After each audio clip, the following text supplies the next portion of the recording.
Well, good evening and welcome to a very chilly Edgar, Wisconsin for high school playoff football. It's round 2 and it's a matchup of powerhouses in Division 7 here tonight as the Edgar Wildcats will take on the Eau Claire Regis Ramblers. The Ramblers co-champions in the Clover Belt Conference and, of course, Edgar champion of the Merriwood Conference.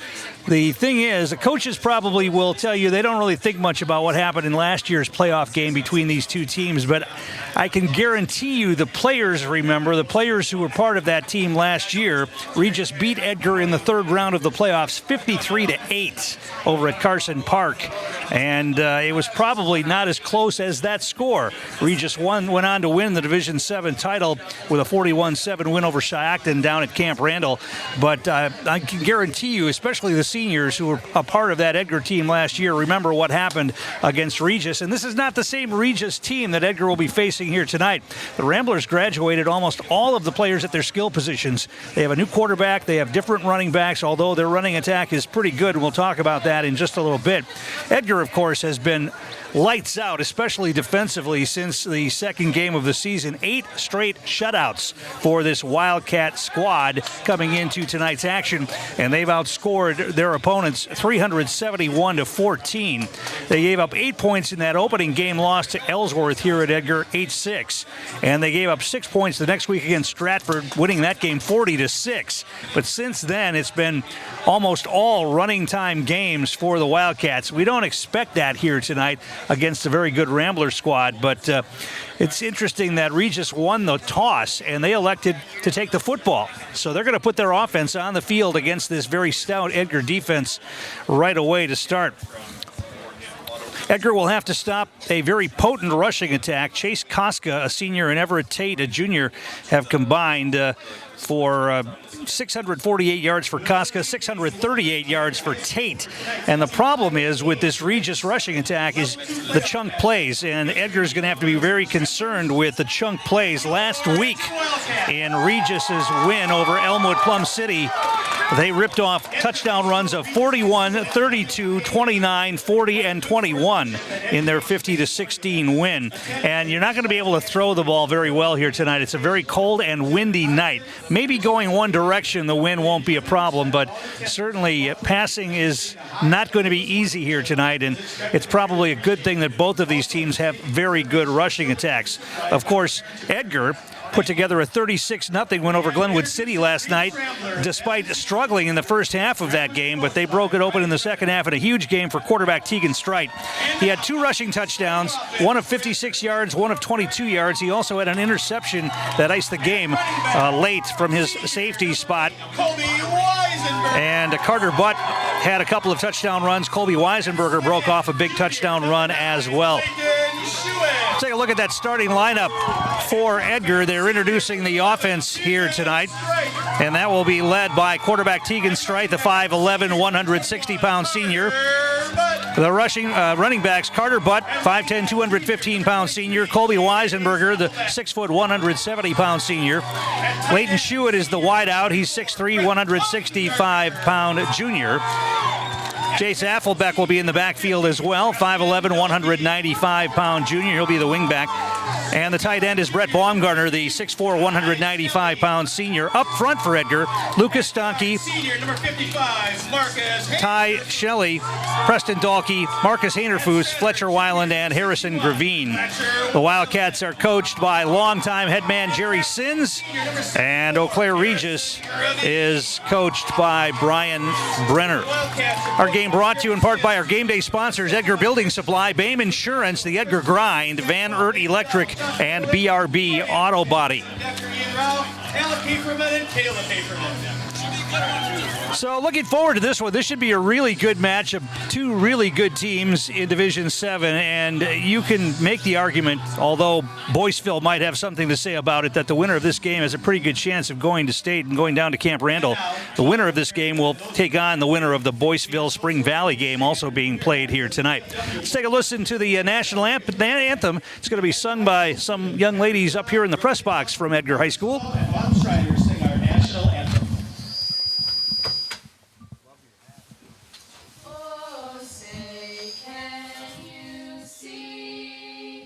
By the dawn's early light.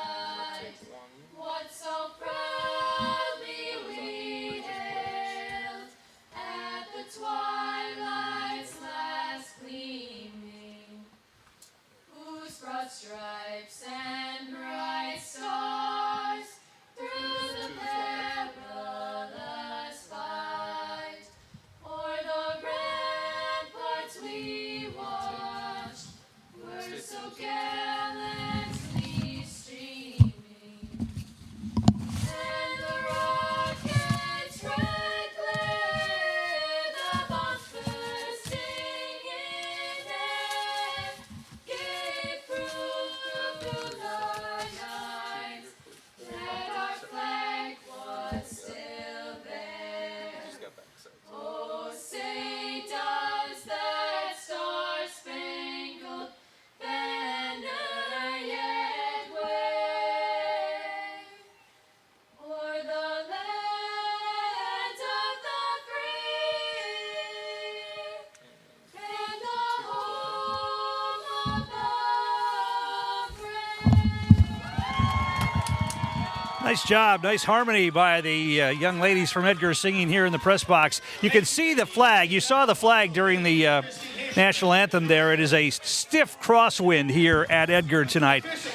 In a season that began back in August with 80 and sometimes 90-degree temperatures, it's going to end for one team here tonight. Temperatures are going to be in the low 30s, and that stiff wind blowing across the field here at Edgar. Both teams green and white, their colors. Edgar in the green jerseys, white pants. Regis in the white jerseys, green pants as we get set to go.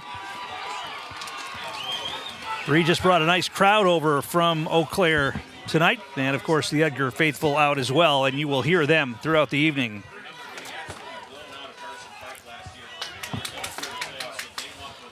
Harrison Green teaming it up for Edgar. Deep receive by Ian Andrews. Everett Tate.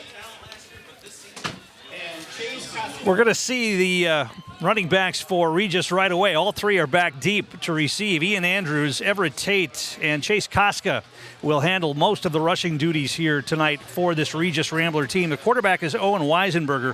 He's a junior, was a backup last.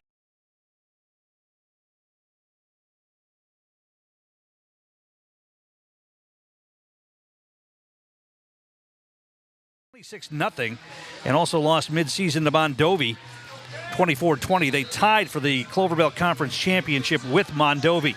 And we're underway. Gravine hits the top of the football. It's a squibber, and it's going to be picked up and then going to be dropped down at about the 23-yard line. The Regis player, one of the up men, didn't know really what to do with that.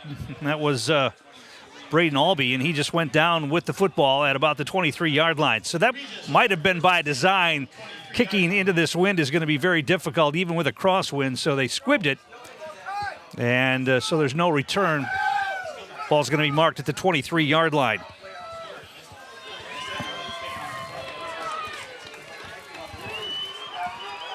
Owen Weisenberger,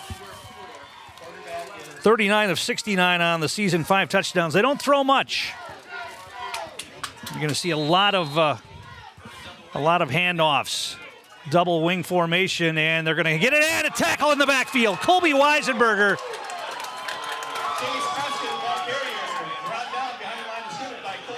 Colby Weisenberger with a tackle for loss right out of the chute. Going to be loss of 1, second down and 11. Weisenberger came from the backside that time and really did a nice job of chasing down that running back. It's going to be a question of the Edgar defense just holding their spots, doing their jobs, and filling those holes and not falling for all of the fakes and misdirection. Man in motion. They're going to fake the pitch, inside handoff, and not much there. Driven backwards. Maybe got to the original line of scrimmage, maybe the 24. They're going to give him a couple of yards on that. Chase Koska on the carry. A lot of misdirection, a lot of fakes. Sometimes they'll fool us up here in the booth. Going to be third down and long. So Regis decided to take the football and challenge this Edgar defense, and facing a third and long right out of the chute. Double wing again. Weisenberger under center. Once again, they're going to try the inside handoff and nothing doing. The Edgar line stays with it. Maybe a yard on that, and it's going to be a fourth down, and they're going to have to kick. So the Edgar defense, a 3 and out to start here tonight. There's a replay here. And once again, the fake on the man going right, the quarterback with the fake pitch, but the Edgar defense up front stayed with it and made the stop. Chase Affelbeck was on that tackle. Also in there, Preston Dahlke. And here's the punt. It's a high one. Going to be a good punt. Carter Butt signaling a fair catch. He let it bounce, and it's going to be down at about the 39-yard line. The returnmen are going to have an interesting night tonight, trying to catch especially high punts in this swirling wind. As you can, and we'll show the flag occasionally because it's blowing hard and it's blowing across the field from the Edgar sideline to the Eau Claire Regis sideline. So it'll be the Wildcats with their first possession of the night. Tegan Strite coming off that big game last week. And then, of course, Carter Butt having a huge season, 21 touchdowns on the ground for Carter so far this year. And they're going to come out of the gun immediately. Wing right. And Strite is going to hand it off to Butt, and not much there. Maybe got back to the line of scrimmage. Going to be 2nd down and 10 for the Wildcats. We've seen big chunk plays from both of these teams and this year, and that's good. Those are going to be at a premium tonight against these defenses, I think. That game against Glenwood City last week, Edgar was only leading by 1 touchdown right before halftime. Glenwood City was driving. They turned it over on downs. They had it 1st and goal from the 6, turned it over on downs, and 3 plays later, Edgar was in the end zone. And after that, it was all Wildcats. Split backfield behind Strite under center, this time wing right. Play action, he wants to throw. He rolls right. He throws it out. He's got a man. That's Butt. Going to be across the 45 to about the 46. Pick up about 6 on that. And it'll bring up a 3rd down here for Edgar. 3rd down and about 4. Just a little rollout. What they did last week, they got Strite to roll out, and he had all kinds of room to run, and he busted a couple of big runs on rollouts that were actually designed passes. This time he just a little flip out to Carter Butt. Easy pass and catch right there, picked up 6 yards. 3rd down and 4. Split backfield again. Hard count, nearly drew Regis offside. Inside handoff, and this is Affelbeck, and second effort's going to get him the 1st down. They're going to mark him short of the 50. That's a bit. They're going to call it 4th down. That's not a good mark. Let's see. Let's take a look at that again. Second effort, I thought Affelbeck got the 50-yard line. Looks like he did on the replay. That's not a good mark. 4th down, I would imagine Edgar will go for it here. 4th and inches. Strite under center. They're going to hand it off. Carter Butt, 1st down, breaking through, breaks a tackle. He's going down inside the 30 before he's wrapped up. Carter Butt, we talked about the chunk plays, and there's one right there. They only needed inches, and they picked up about 22 yards. And once he rolled over one of the safeties, that slowed him down enough so they could catch him from behind. But a strong run by Carter Butt gives Edgar a 1st down in Regis territory at the 27-yard line. 23 yards on the carry for Carter Butt. He just ran over one of those defensive backs who will be thinking about that, I would imagine, the rest of the night. Trips backfield behind Strite. They're going to hand it off to Butt again. He's got running room, busting tackles down inside the 15. They're going to mark him at about the 15. Pick up about 12 on that. Once again, that offensive line for Edgar helping Carter Butt. But Carter Butt, after contact, I would imagine there are very few running backs in the state center. They're just going to keep going with Butt. Left side again. Now he cuts it back. It's going to be inside the 10-yard line, or maybe near. He is solid. The lower body, the legs, the power from those legs just runs over people. This time they're going to hand off Butt. They're going to try the right side, and he's going to be stacked up at about the 6-yard line, maybe the 7. Going to be short of a first down. Going to be 3rd down and about 2. So this is where, you give the ball to Butt 4 or 5 times in a row, and then all of a sudden you surprise him with a pitch to Weisenberger, or Stride will roll out and throw a pass to Schuett, or the tight end Baumgartner. Let's see what they want to do here, or they want to just keep pounding it. 3rd down and 2. At full house backfield again. Stride under center. They're just going to keep going to Carter Butt. He dives forward. It's going to be close to the first down, I think. Let's see.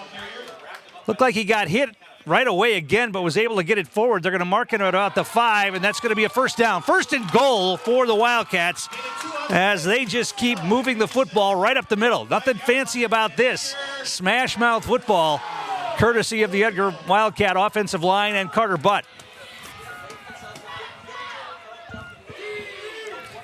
Clock rolling, 5:30 to play first quarter. First possession of the game for the Wildcats after their defense sent Regis out on 3 plays. They're going to hand it off to Butt again, left side. Dives forward, and he's going to be inside the 5, near the goal line. They're going to mark him down at about the 1. 2nd down and goal. Pickup of 4 on the play. That's 7 runs by Butt so far. Affelbeck had 1, and they threw 1 pass to Carter Butt, but other than that, it's been all runs up the middle for Carter Butt. And it would be pretty shocking if anybody else gets the football right here. Full house backfield again, Stride under center. Butt straight up the middle, touchdown. Edgar takes it right down the field on their opening possession, and they punch it in from the 1-yard line. Carter Butt with his 22nd touchdown of the season, 6-0 Edgar. And as they do most of the time when they score first, they will go for a 2-point conversion here. Our game brought to you in part by Ag Country Farm Credit Services, a farmer-owned co-op offering a wide array of custom financing and financial services. From loans and leases to crop insurance, tax, and records, they have you covered. Contact Ag Country in Stevens Point to get started. Now we get a penalty flag on the play. Penalty flag down. I think they had too many men in the huddle that time, and one man was late getting off. There's a replay on the touchdown. Carter Butt, once again, those green jerseys up front opening a nice little crease for Butt. He doesn't need much of one. And he goes into the end zone. Preston Dahlke, Ty Schnelly, Marcus Hanerfoos, Fletcher Weiland, and Harrison Gravine, that offensive line. So now they've got to try. They're going to kick the extra point now after not getting the 2-point conversion and getting the penalty. Ball marked back to the 7-yard line, so they're going to kick for the extra point. Harrison Gravine's got to change his shoe, and now they've got to hurry, I think, to get him out there. He's still trying to tie his shoe as Edgar will line up. Ball will be marked at the 15-yard line. Harrison Gravine's got plenty of leg to put this through. That crosswind, let's see if that plays a factor here. Snaps a little bit high. Snap is down. The kick, and it is going to be no good, wide left. And I think the wind had something to do with that. The high snap probably kicked off the timing as well.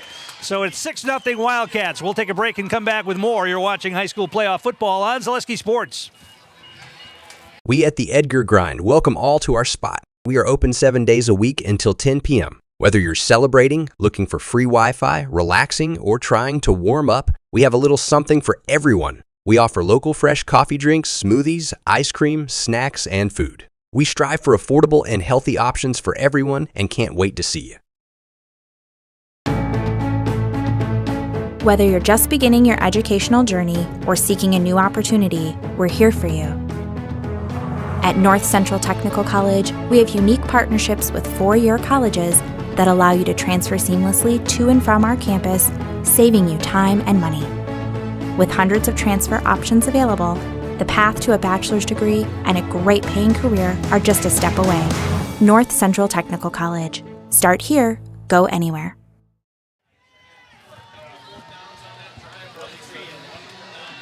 And we're back here at Edgar High School. Student section having some fun tonight. dressing up in various costumes. They probably like that. It's a cold night here. Some extra warmth. Here's Gravine's kick. It's going to be another squibber. It's going to bounce and picked up at about the 20-yard line. Regis sets up a reverse, and they've got some running room. Now a cutback, and it's going to be all the way out to the 40-yard line. Good return for the Ramblers right there. Everett Tate taking the ball on the reverse and taking it out to the 40-yard line. So the Ramblers will have pretty good field position here to begin their second possession of the night. They went 3 and out in their first time with the football. Winner of this game moves on and will take on either Boyceville, who's the number 1 seed, or Spring Valley. Those two teams playing tonight in Boyceville.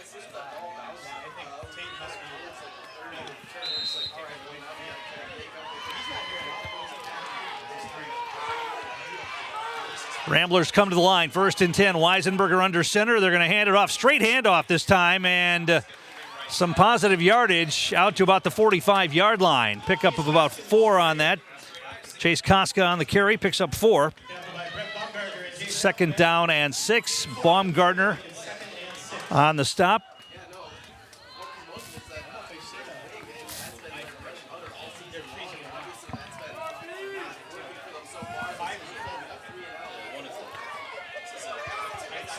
Deep man this time. They're going to give it to the deep man straight ahead, and not much there. Everett Tate on the carry, picked up a couple. He got a running start. They're going to mark it at about the 48-yard line. It's going to be 3rd down and a long 3.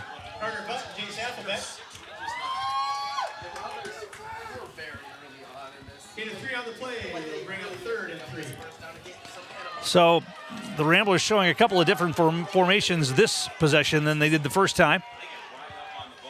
Deep man in the eye again. They're going to try the left side. 1st down yardage and more. Breaking tackles down the far sideline into Edgar territory at about the 35-yard line.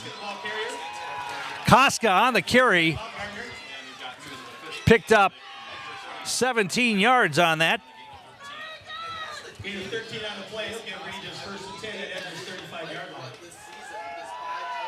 Ball was at the 48-yard line, so that's a pickup of about 17 on that.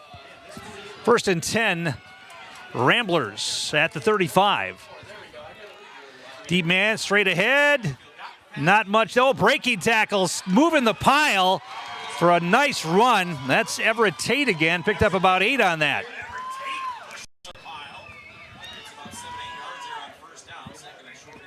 Now they're going to give him about 7. Call it 2nd down and 3. Baumgartner with another tackle.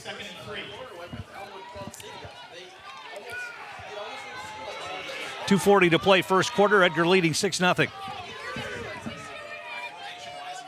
Deep man in the eye again. And they try the right side. That's going to be 1st down yardage across the 25 to about the 24. Koska on the carry again. And he picked up about 3 on that, and that's enough for a 1st down.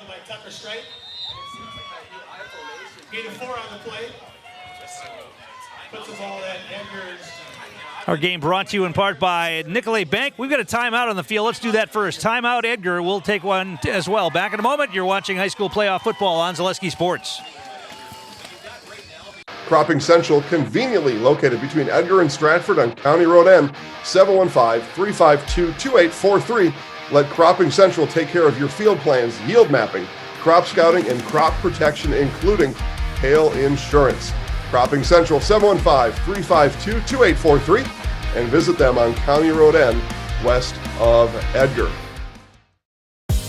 Culligan. From your first call, to your first sip, to your first soak. Culligan, give us a tap. The only water that comes with a van. Tom King back here at Edgar. Trevor Zaleski, Rachel Zaleski, my producers tonight. Jason Zaleski working the camera on the sideline. The whole gang's here tonight for this one. And you'll remember back to last week, Glenwood City moved the football on Edgar but couldn't get it into the end zone. Ramblers moving the football on this possession. Here's another inside handoff. Not much there. Affelbeck in on the stop.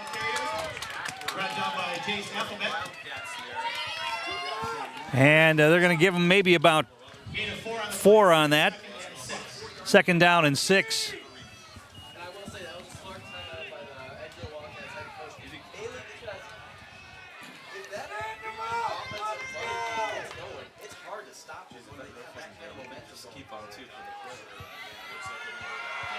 Weisenberger under center. We've got a Weisenberger on each side of the field tonight. Colby Weisenberger for Edgar, Owen Weisenberger the quarterback, and now a shift, and we're going to get an illegal procedure call against Regis.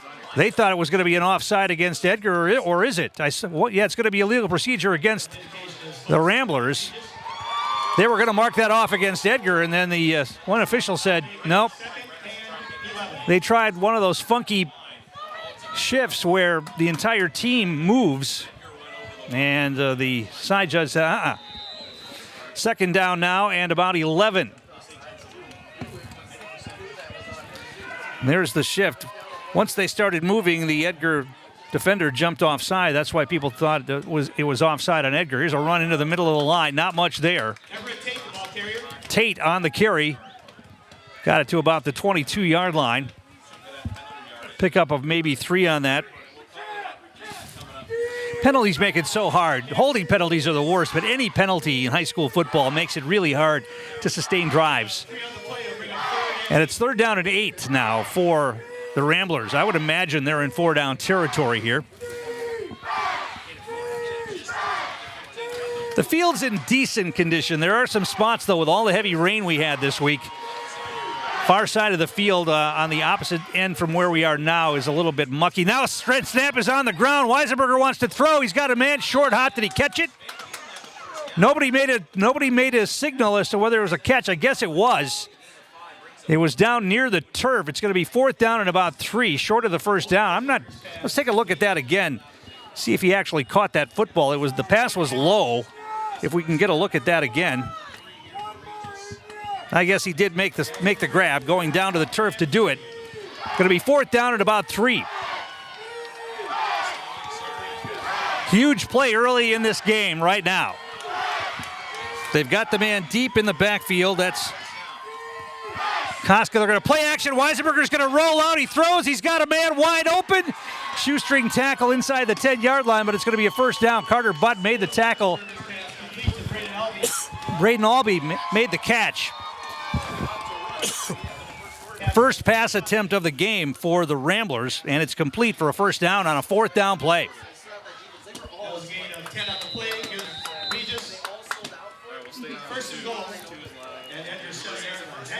And that'll be the end of the first quarter. Edgar has the lead, but Regis is knocking on the door. We'll come back with more. You're watching playoff football on Zaleski Sports.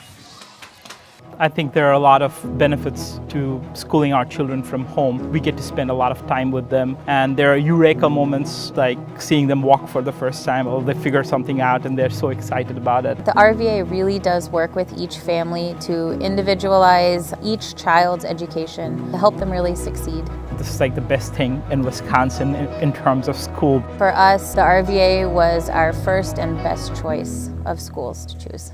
We love the RVA. Warner Insurance Agency is a family-owned insurance business that has been helping customers with all of their property and casualty insurance needs for 3 generations. Let Warner Insurance help with your small business, farm, home, auto, and recreational vehicle insurance needs. Warner Insurance, proud supporter of the Edgar Wildcats.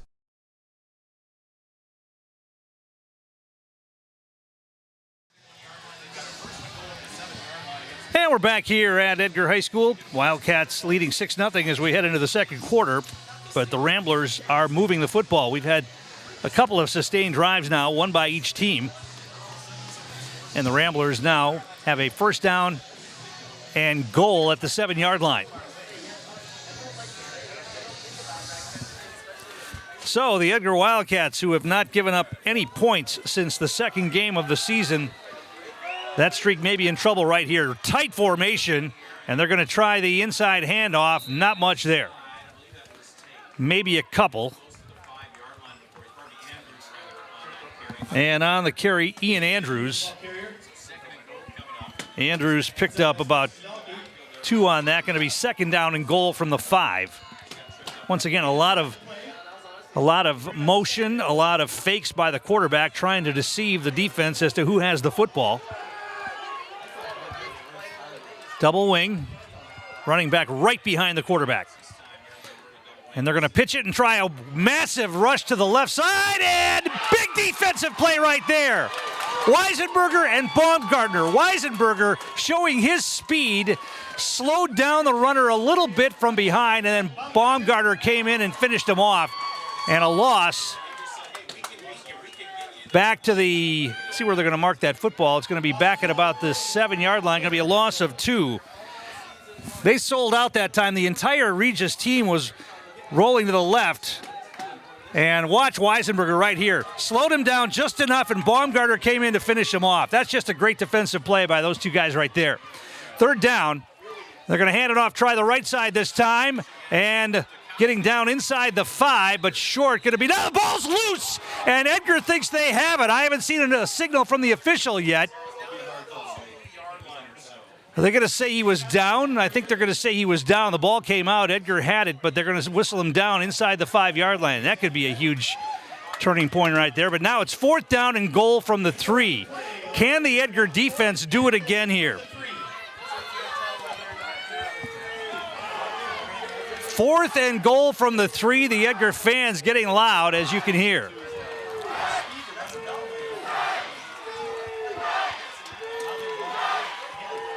Weisenberger under center, double wing formation.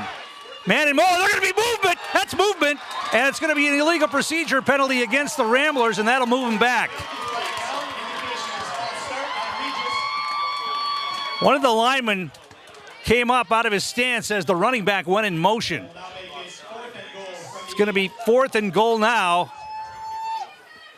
from the 8-yard line.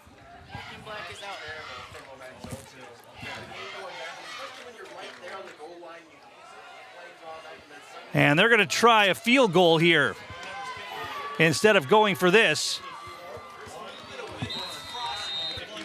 Jack Schrader will attempt the field goal. Snaps a little bit high. There's the kick. It's no good. And the Edgar defense, and you can see how happy they are on the sideline. And as the defense comes off the field, they keep the shutout streak intact and keep the Ramblers off the scoreboard. The score remains 6-0, 9:50 to play first half. Back in a moment, you're watching high school playoff football on Zaleski Sports.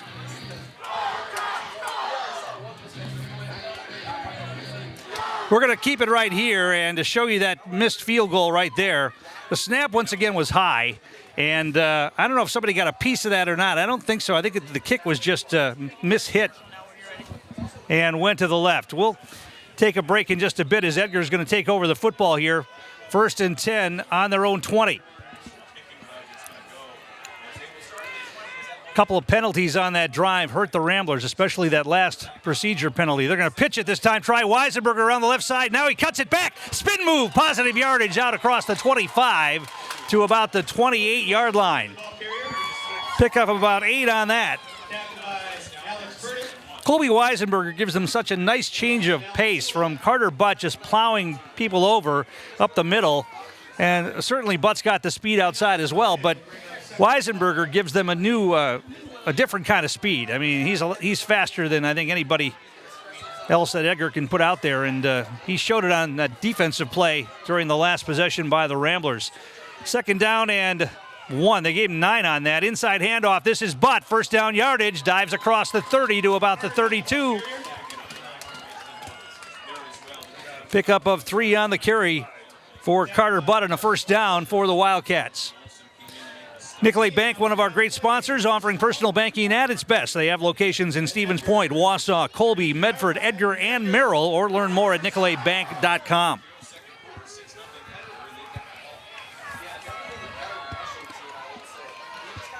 Weisenberger's going to split out wide left to the near side. I think that's Schuett over on the right side. Split backfield. Weisenberger's coming in motion all the way across the field. And they're going to hand it off to Butt again. Try the left side. He's dancing through traffic, puts his head down, and gets across the 35 to about the 37. Pickup of 5 on that.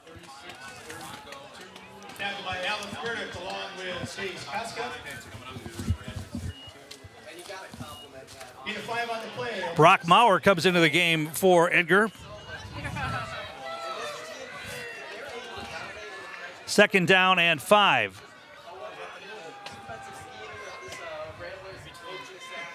Split backfield, wing left for the Wildcats. Wide receiver to the left as well. That's Schuett. Play action, Strite rolls out.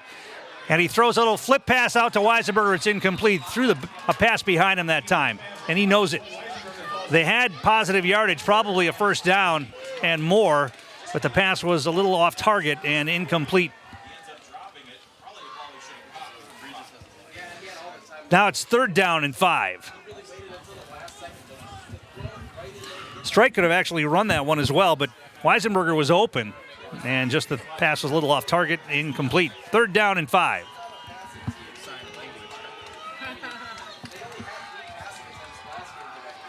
Out of the gun this time, Strite. Play action, now counter play to Weisenberger, breaks a tackle, but he's going to be tackled short of the first down. He got it back near the 40-yard line, maybe a pickup of 3 on that. And it's going to be a fourth down and 2. You would think that Edgar would punt in this situation, but let's see what they want to do. Fourth down and 3 from their own 39-yard line. 7:36 to play in the first half. They lead by 6.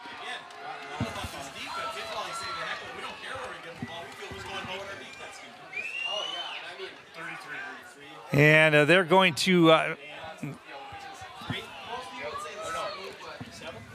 see what they're going to do here. They are going to punt. Brock Maurer will stand at his own 25-yard line to punt this one away. Remember, that cross wind will make catching punts very interesting here tonight. Let's see what kind of a punt he can get off. And now we're going to get a delay of game call against Edgar. That'll back him up a little bit. We'll do it again.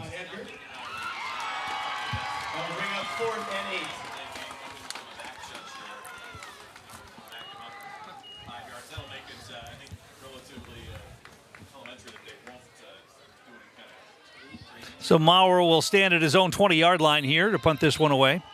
Regis should get very good field position, you would think. Snap is good, and the punt's away. It's going to be a floater, and it's going to be taken at about the 40-yard line and quickly dropped at about the 44. So the Ramblers will have good field position at their own 45-yard line. Preston Dalkey on the tackle. They're going to mark him down at the 44, so it'll be 1st and 10 from there for the Ramblers. Ramblers did put together a long sustained drive on their last possession, but came up short. A penalty inside the 5-yard line forced them to try a field goal, and they missed it. They sent a wide receiver out to the near side. Edgar a little bit confused on defense here, and they're going to hand it off inside. Nothing to it. Maybe got back to the line of scrimmage. Gang tackled. Affelbeck in there. Baumgartner in there. Second down and 10. Call it no gain on the play. Lucas Stanke helped out on that tackle as well. Second down and 10 for the Ramblers. We talked about it in the pregame show. The kids remember what happened last year at Carson Park, and you know that they're just aching to knock Regis out of the playoffs this year. Low snap on the ground again. Here comes a blitz. Colby Weisenberger pastes Owen Weisenberger. Weisenberger on Weisenberger right there, back inside the 35-yard line. Take a look at this one again. The snap on the ground. And once again, the speed of Colby Weisenberger on that blitz. Owen Weisenberger at the last moment realizes what's happening, but he's got nowhere to go. And it's a big sack, and it's 3rd down and 20. Edgar showing a little bit of confusion on defense the last couple of plays, especially on what to do with these wide receivers that are splitting wide out. Now they've got it figured out. No, they don't. They're sending a man across the field. They want to throw it. Here comes the blitz again. Here's a throw. It's going to be incomplete. Flag on the play on the far side. Let's see what that's going to be. Pass is incomplete, but there's a flag on the far side of the field. I think I saw a flag fly on the far side of the field. There's definitely some contact on that far sideline.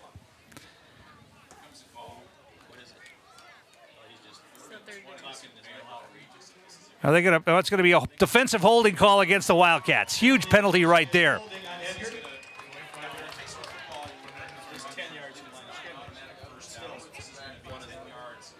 So it'll move the football to the 44-yard line. And it's going to be 3rd down and 10.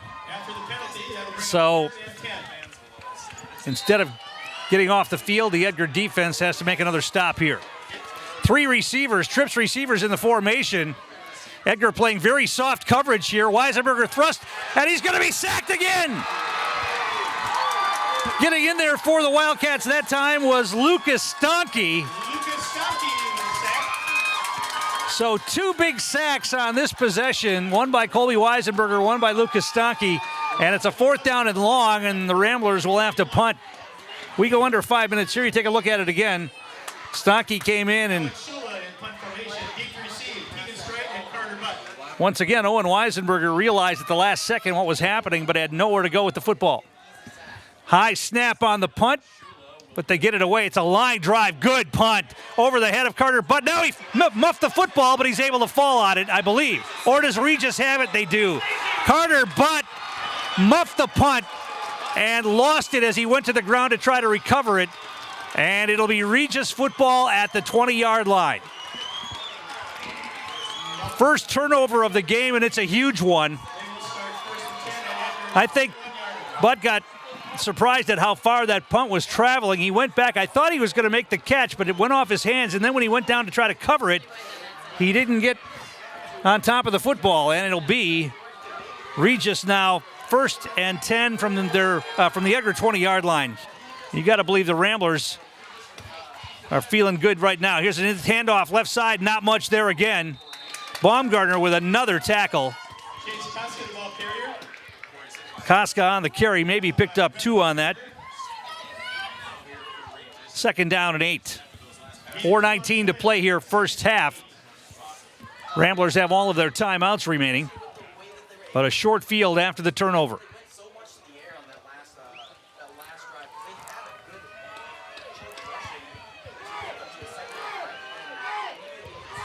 High backfield again behind Owen Weisenberger. They're going to hand it to the deep man in the eye, and once again he has nowhere to go. Maybe got it inside the 20 to the 19. Pickup of maybe a yard on that for Everett Tate. And it's going to be 3rd down and long. 3rd down and about 8. So this is where Edgar has shown some confusion on these passing situations when the Ramblers bring in their wide receiver packages. See if they can get a stop here. Receivers left and right. Operating out of the gun this time. Weisenberger takes the snap. Here comes the blitz again. It's going to be incomplete. He was being pressured. Colby Weisenberger was coming again. And I think Owen Weisenberger had to get rid of the football before he wanted to and short-hopped his receiver by about 4 yards. 4th down and 8. I would imagine they will go for it here.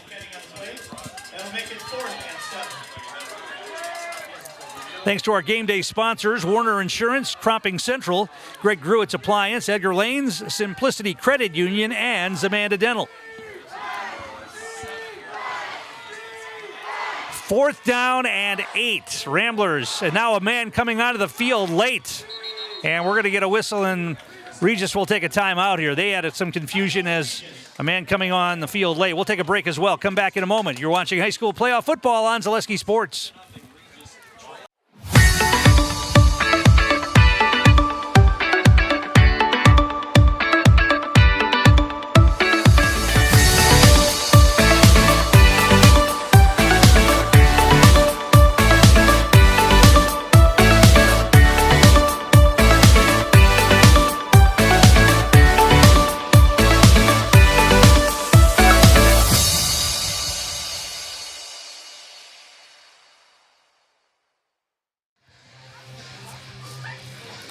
Tom King back here at Edgar High School. 6-0 Wildcats, 3:19 to play first half.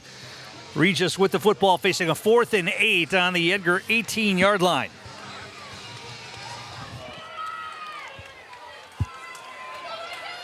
They've got a wide receiver split out wide right. Single coverage on that.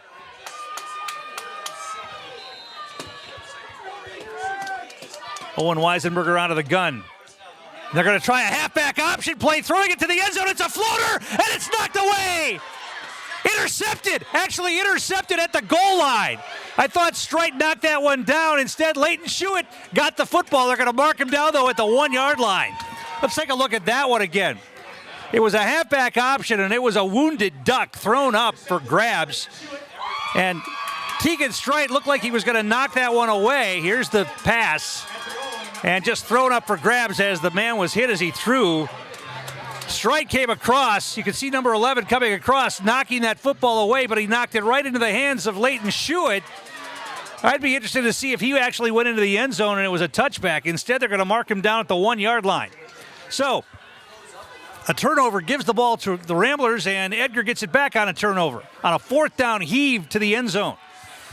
Right at the goal line. And now we're going to get an illegal procedure call against Edgar. Well, you can't get much closer to the goal line than you are already.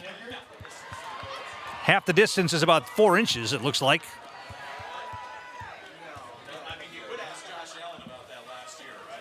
First and 10 for, first and 10 for Edgar, but they are backed up against their own goal line. Let's see if they want to do it. They're going to hand it off. And it's going to be positive yardage out to maybe the 3. Is that Butt? Carter Butt on the carry, got it out to the 3-yard line. You got to really rely on your offensive line to get a push in that situation, or you're going to end up with a safety. Instead, Butt gets him some running room out to about between the 3 and the 4-yard line. Going to be 2nd down and about 8.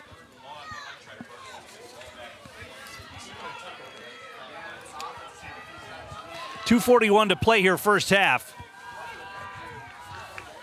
This time they try the counter play, and it's going to be, I think, Affelbeck. Let's see.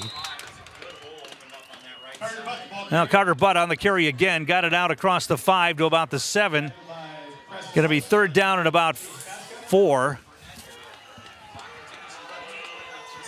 Already the 12th carry of the night for Carter Butt. He's also caught a pass. 3rd down and about 4.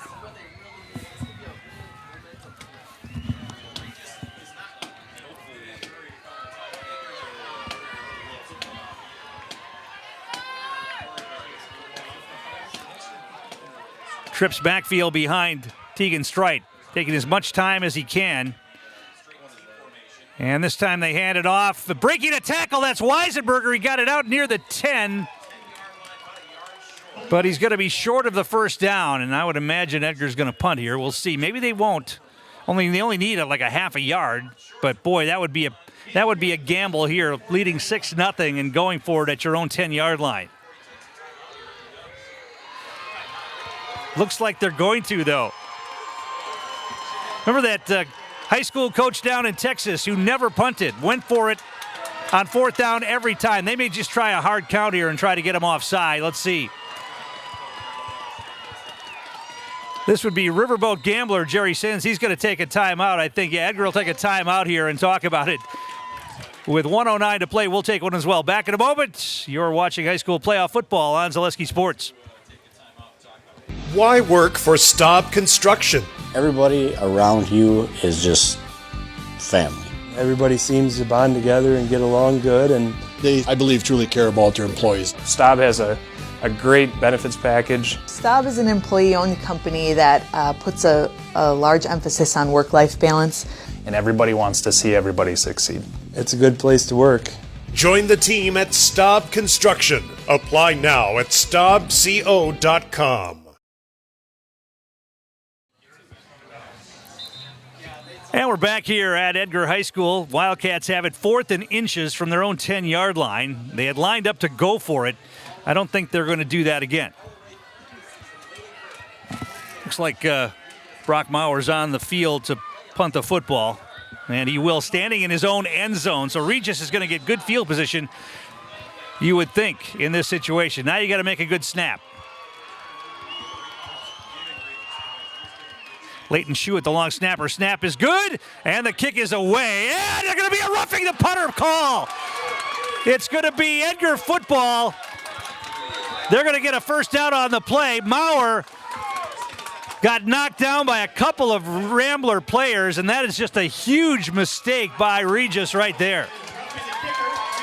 They went for the block, and they had two guys get close, did not get a piece of the football, and then ran into the punter, and it'll be enough to give Edgar a first down. And it'll be Wildcat football with under a minute to play in the half.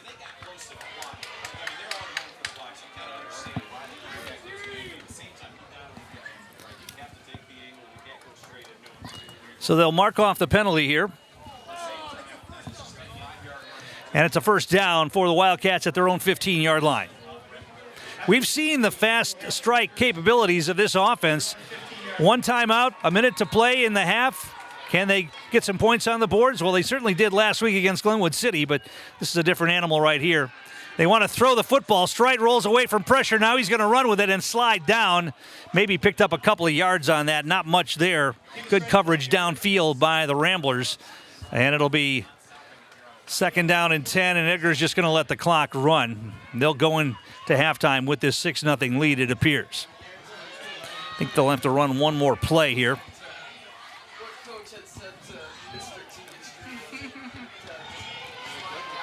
So they'll come to the line.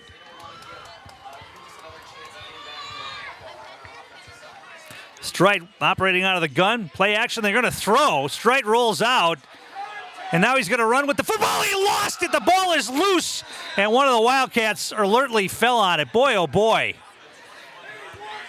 That was very dangerous. They're going to let the clock keep rolling, and that's going to be the end of the first half. Strite had that ball stripped, and Edgar recovered it. But it will be a 6-0 Edgar lead here at halftime. We'll take a break and come back with more. You're watching high school playoff football on Zaleski Sports. Football time. Let's talk about playoff football. We're going to mention some games on the network. We'll probably mention some others. But this all starts with this talk here. And these were halftime football scores, level 1 last week. And it was a comeback Friday across the network and across the state. And Dan and I do the Red Zone channel. What we talked about many times, because it is statistically true, 2-touchdown comeback in the fourth quarter, a near impossibility in high school football, just because of the speed and the quickness and the play calling and the no huddle. All those things don't give that ability to have those big comebacks, and the skill level and the experience and just everything, even the coaching. It just doesn't happen. Yet, though, Dan, here we were in a level 1 football scenario, and the first one I look at here was Wausau West Spash. Halftime score, West 17, Spash 7. It was 31-19 West entering the fourth quarter, and I'll be doggone if Spash doesn't come back and win that game in the fourth quarter. Yeah, I'm not going to lie. I did the have 7 tabs open with audio on one of them, and I just flipped, like every 30 seconds, just flip between 6 or 7 games on the network because they were all bangers. They were all great. Iowa Scandinavia 16, Cambria Friesland at the half. Cambria Friesland comes back to win that game. Iowa had a shot at that one at the end. They did. Marathon 18, Auburndale nothing at halftime. That's the 1 seed Auburndale. They come back to win in the second half. The 2 seed Abbotsford 13, Cadott nothing. Cadott on a Hail Mary comes back to win the game with zeros on the clock. And then other close games, Edgar and Glenwood City was close throughout, even though Glenwood City didn't score. It was just 15-0 at halftime for the 2-seeded Wildcats. Kaukauna, the 1 seed, 8 seed Brookfield Central, were tied at half, 14. Yes. Tied at half. And Colby and Durand, Arkansas, another 1 seed. Colby, I think they finally scrapped that one out like 33-31 or something like that. Durand, Arkansas was in until the end, and so we saw comebacks here, there, and everywhere on Friday night, and then close games where you expected the 1 seeds to carry the day, and that didn't happen by and large. There were a lot of surprises. And generally speaking, most years, level 1 football, the favorites just kind of stomp the 8 seed. Yeah. And like put it away in the first quarter, it's 21-0, and just kind of cycle the kids in to get ready for the next week. The Galloping Ghosts were more like the trotting spirits or something. They needed more electrons to form a ghastly mist in the corner. Yeah, and that's kind of the thing with Kaukauna is that they have a really good offense, but the defense has been shaky at times. They come up big when they have to, but they have a really tough game. I know you're going to preview games coming up, but they got a real tough one tomorrow night. Yep. Well, let's go through them then, and we're going to start at the top of the schedule, found at ZaleskiSports.com. Again, I know people think I just know all this stuff and memorize it all. I don't. I just read off of the website just like you do at home. Too many games to keep track of. As a matter of fact, football playoffs, 1, 2, 3, 4, 5, 6, 7, 8. Spash at Kimberly. And we started in Division 1, the 3-seed Panthers, the 2-seed Papermakers. You and I got to stand on the sidelines in Week 8 and saw the Papermakers up close. And the Panthers will have their hands full on Friday night. Absolutely will. Spash looked really good in the second half of the game against West. They probably played one of the worst first halves of the season, I would say. Yes, without a doubt. Kimberly isn't winning hardware every year for no reason. Right. Yeah. It's true. They are, though, let me say this. They are a slower version of Papermakers teams from the past, but defensively they are stout. Mm-hmm. And that's the matchup to watch over in Kimberly. Cale Jacoby on the call is the run and gun Spash Panthers, and against a really good defensive Kimberly team in Kimberly. Is he going to be in a suit? On Friday night. Could be. It's going to be cold and windy, though, so I don't know. Could be, though. Could be. His hair is going to be flowing in the wind. He's our Fabio in the making. Yeah. West Appear at Kaukauna as we move to Division 2. That's the 1 and the 4 seed. We talked about Kaukauna struggling in that first half against Brookfield Central. They do finally pull away in that second half. Again, final score of that game 33-14. West Appear though shut out Menominee Falls 27-0, and you've got West Appear coming to Kaukauna. Player of the Year Dorio Finley in the Fox Valley Association though at quarterback for the Ghosts on Friday night. Yeah, so a rematch of last year in the playoffs. West Appear beat Kaukauna, I'm pretty sure. They also played in Week 2, and it was a very close game. So these teams know each other. They do, and they will, and it's a very short drive. It's about 15 minutes on the bus from West Appear down to Kaukauna. We move to Division 4, and we see the upset Somerset football team coming into Mosinee. Somerset, the 6th seed. They got past 3-seed O'Connell Falls on the road, 38-12. Didn't have any trouble with O'Connell Falls. Mosinee, somewhat the same at home against Bloomer, 55-16. During the year, just note for Mosinee fans that may be curious what we have to think. They've been a slow starting bunch. They've been a bunch to me that looks like at some times they kind of mentally check out of the game. And then come back in. I called one of the games, and that's what I saw pretty much the entire game. And you got a team like Somerset coming in with nothing to lose, right? I'm the 6th seed. I got nothing to lose. We're going to lay it all on the line here tonight in Mosinee. Yeah, Mosinee, how much do they benefit from playing down a division this year? I mean, that's incredible. Mosinee, yeah. And they have an offense where they're able to get the lead, and they grind games out, and they just batter that defensive line on the ground, and they are able to pass the ball as well. But Mosinee is really built for the lead, and off the top of my head, I don't know if Mosanee's trailed this year. I doubt it. They only gave up 13 points in conference, 3 points in conference. Yeah. So it would seem that they have not. Yeah. And they haven't faced much adversity then either, aside from just getting in their own way at times during the season. Again, my observation. Yeah, an interesting thing there. Also a note, that game moved to D.C. Everest. They will play that game in Schofield as should Mosinee win. Go back to the bracket here in Division 4. Looking on my own, brackets found at WIAAWI.org. A small chance, but if Baldwin Woodville, the 4-seed, were to upset St. Croix Central, that game back in Mosinee, then that next week in a level 3 game. So Mosinee saving their field for a potential level 3 game, but if it's chalk, they'll be headed over to St. Croix Central. So they're going to play the game at DC Everest anyway. Maybe it's just unplayable, even as it is now. Forgetting about setting it up for next week. Okay. Amherst at Wittenberg-Bournemouth. These two have been rivals for years. Recent memory, but for years. I remember Wittenberg-Bournemouth stole one at Amherst in a level 3 game a couple of years ago. And these two they just seem for the last 5 or 6 years just to battle each other every single year. That bowling alley is going to be hopping. In Wittenberg. That's right. Yeah, new ownership there. I don't know who's running the joint anymore, but they love watching our broadcast from the bowling alley over in Wittenberg. You and I had a Red Zone channel there last year. Yeah, Wittenberg, a more explosive offense. Amherst likes to control the game a lot like Mosinee does. Really good defense. Offensively, I would say challenged at times, but it's really going to be that Wittenberg offense against the Falcon defense. And Wittenberg won a one-score game earlier on in the year. It's true. Yep. Amherst defense also shaky at times. Wittenberg got there. They beat the Clintonville Truckers 46-8. Amherst got by New Holstein 14-0. So shutout, but just the 14 points offensively at home. But a win's a win. It's win in advance in the brackets. It was 14-0 early. Yeah.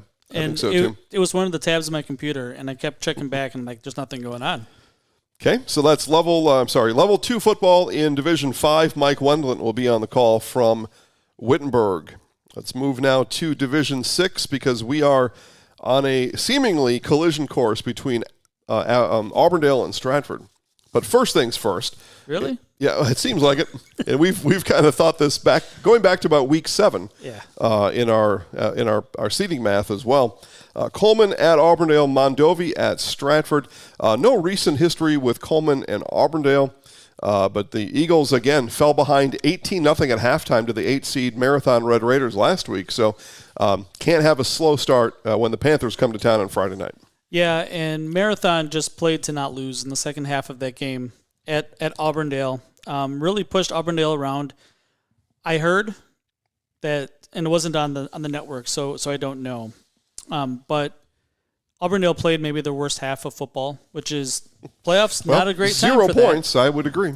Right? And they've been rolling as of late. They beat Colby the week before and kind of sleptwalked through the first half and built momentum, and the Marathon coaches just played to not lose and tried to run the clock out. And a lot of times when you try to be conservative and just try to not lose, you end up losing. Yeah, right. What do they say? That prevent defense just prevents you from winning. Yeah. That's been the moniker there for a long time. So number 1 seed Auburndale Eagles, though, at home against the 5 seed Coleman Panthers. I think I'm saying that right. I think that's what that is. Well, they're used to having rain on the field because there was a monsoon in week 9. That's right, it was. Coleman, the 5 seed, got past the 4 seed Luther on the road, 31-21, and that 18-0 halftime deficit that Auburndale was in, they end up scoring 21 unanswered to win the game against Marathon 21-18. On the bottom side of that quadrant are the Stratford Tigers. They are the Division 6 defending state champions.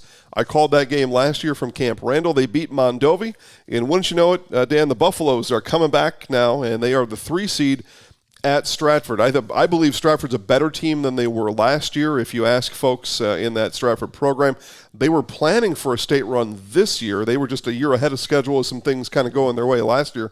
In Mondovi, a younger team, a different team this year. I expect Stratford to win going away, as a matter of fact. Yeah, they're playing their best football right now. They might be playing better than they did in the playoffs last year. I think so. Yeah, yeah, Stratford should be a heavy favorite if there were such a thing in high school football.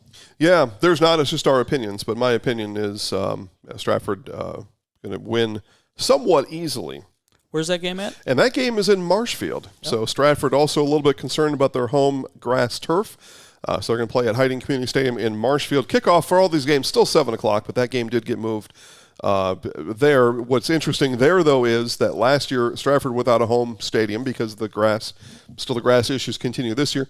They played all their home games at Hiding Community Stadium last year. So they're very familiar with the whole setup there, playing 5 or 6 games there last year, including the playoff games. Yeah, a lot of these grass fields, the athletic director, I suppose, can't get out and even paint the field. Maybe not. Yeah, maybe not. You can't do any maintenance on that. It's been raining since Monday.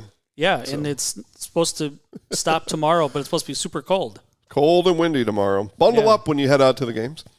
All right, let's take a trip over to Division 7. We'll start at the top. It's the number 1 seed Boyceville football team.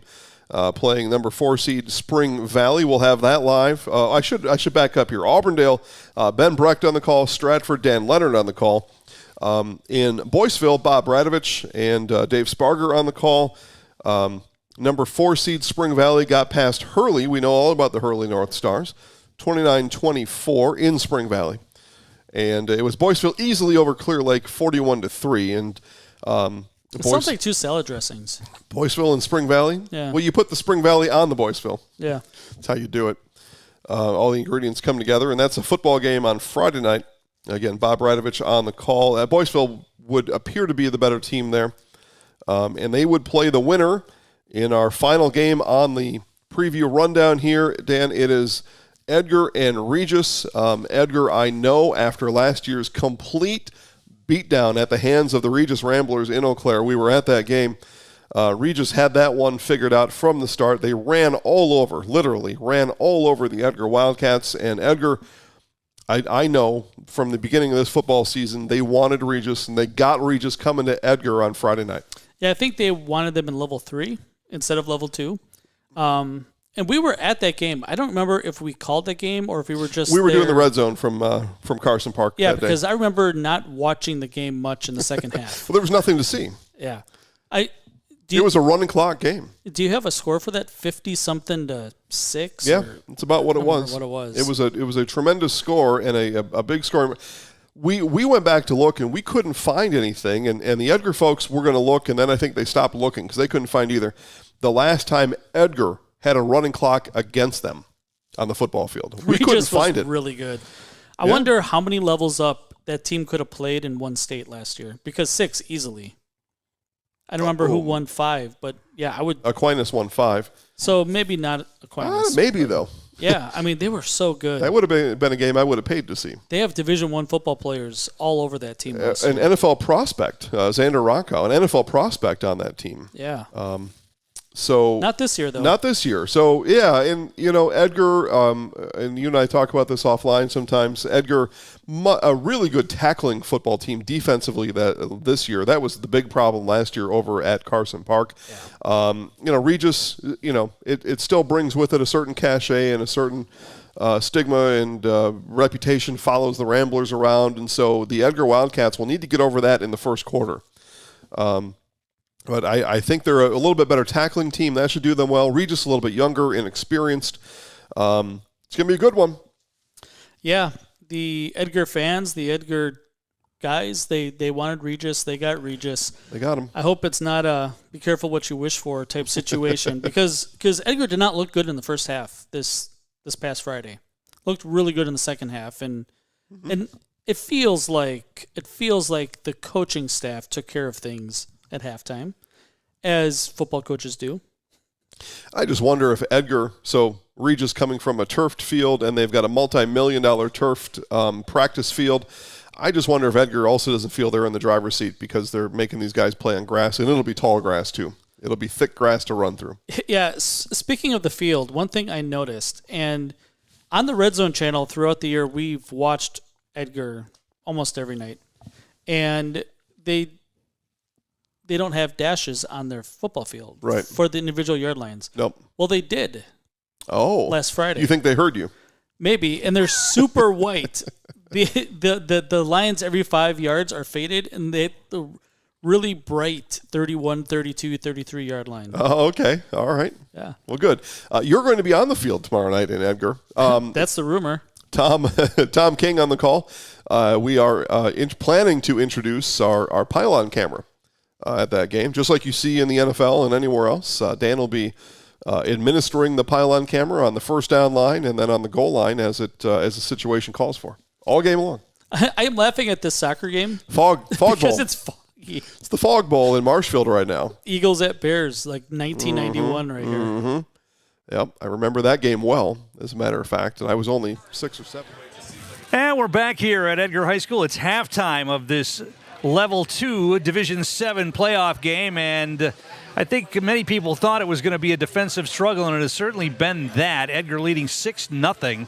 They scored on their first possession of the game, and nothing since, and not much yardage for either team in this first half. Edgar unofficially 86 total yards, 80 on the ground, 6 through the air, led by Carter Butt, 63 yards on 12 carries for Butt. 12 yards for Colby Weisenberger on 2 carries. Chase Affelbeck carried once for 3 yards, and Tegan Strite carried once for 2 yards. And there was one completed pass. Strite was 1 out of 2 for 6 yards to Carter Butt with that pass. Regis not much better. In fact, worse as far as yardage goes. Unofficially 59 total yards of offense for the Ramblers in the first half. 49 on the ground, 10 through the air. Chase Koska with 31, Everett Tate 16, Ian Andrews with 2. Albee caught 1 pass for 10 yards.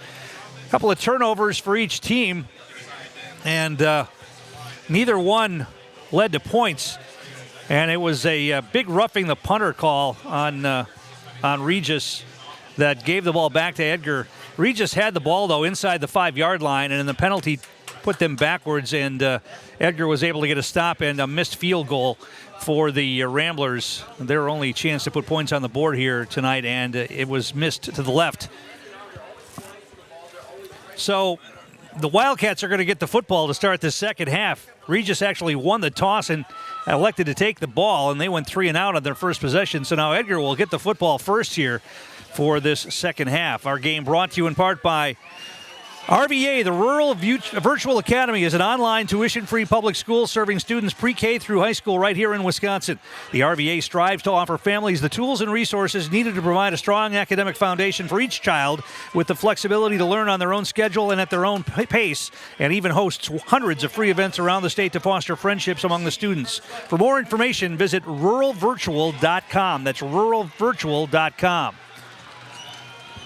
So it's Butt, Strite, and I think it's Affelbeck back there as well to return this kick. We haven't seen a kickoff from the Ramblers yet. And it's going to be a good one. And it's going to go out of bounds at about the 10-yard line. Butt caught that one and went out of bounds. And once again, probably should have just let that one go out of bounds. And it's going to be 1st and 10 for Edgar at about the 14-yard line. That ball was going to go out of bounds, it appeared. And Butt decided to catch it and then go out of bounds over on the far side of the field. Edgar is going to start 1st and 10 at their own 13-yard line. So the ball's marked at the 13. Edgar would like nothing better now than just to have a long, sustained drive and put some more points on the board, make it a 2-possession game if they can. Strite under center. And they're going to hand it off straight ahead again. Not much there. Maybe getting the 14. Carter Butt with 1. And I think that Edgar's going to have to diversify a little bit on the offensive end. They relied on Carter Butt for a lot of the heavy lifting in the first half, but I think the Ramblers are going to key on him here. So maybe you can strike in some other areas. Get the ball to Colby Weisenberger in space, let him use his speed, roll Strite out. He, of course, had the big game last week with the 2 rollout runs for touchdowns. Boyceville leading Spring Valley 16-0 in that matchup. The winner of this game gets the winner of that game. Boyceville, the number 1 seed. And Strite's going to pitch it. They're going to try to get Weisenberger around the edge, and he's not going to get there. Met by a host of white jerseys. Regis just had too many defenders out there and not enough blockers for the Wildcats on that as they tried to get Weisenberger around the left side. Call it no gain on the play. It's going to be 3rd down and 9.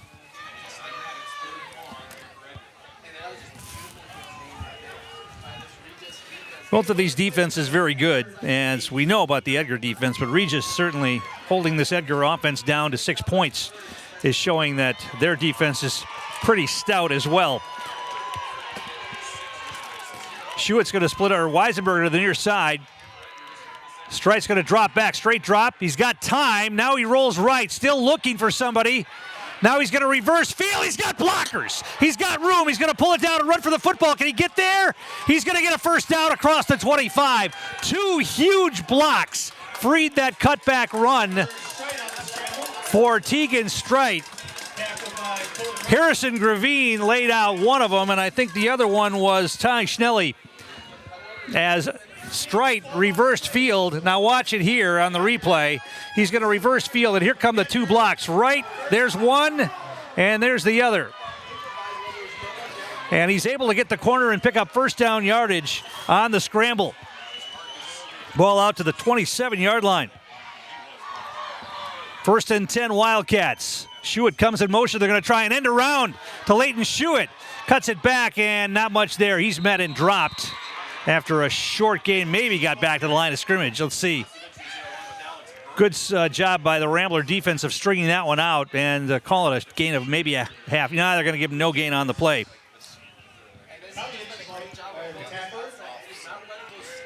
So they tried a little something different there, but the Ramblers were ready for it. 2nd down and 10.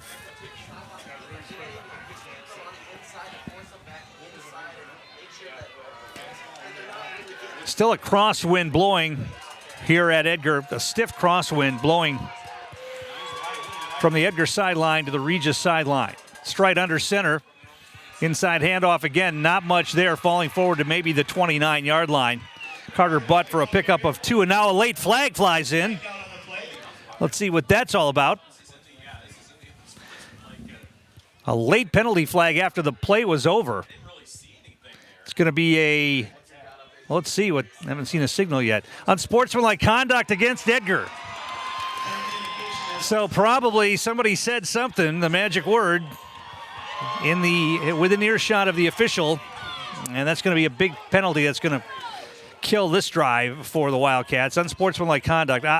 When made one man miss and then goes out of bounds, it'll be a punting situation here for the Wildcats. They faked to Carter Butt, and Strite kept it and ran it around the right side. Picked up maybe a few, but not nearly enough.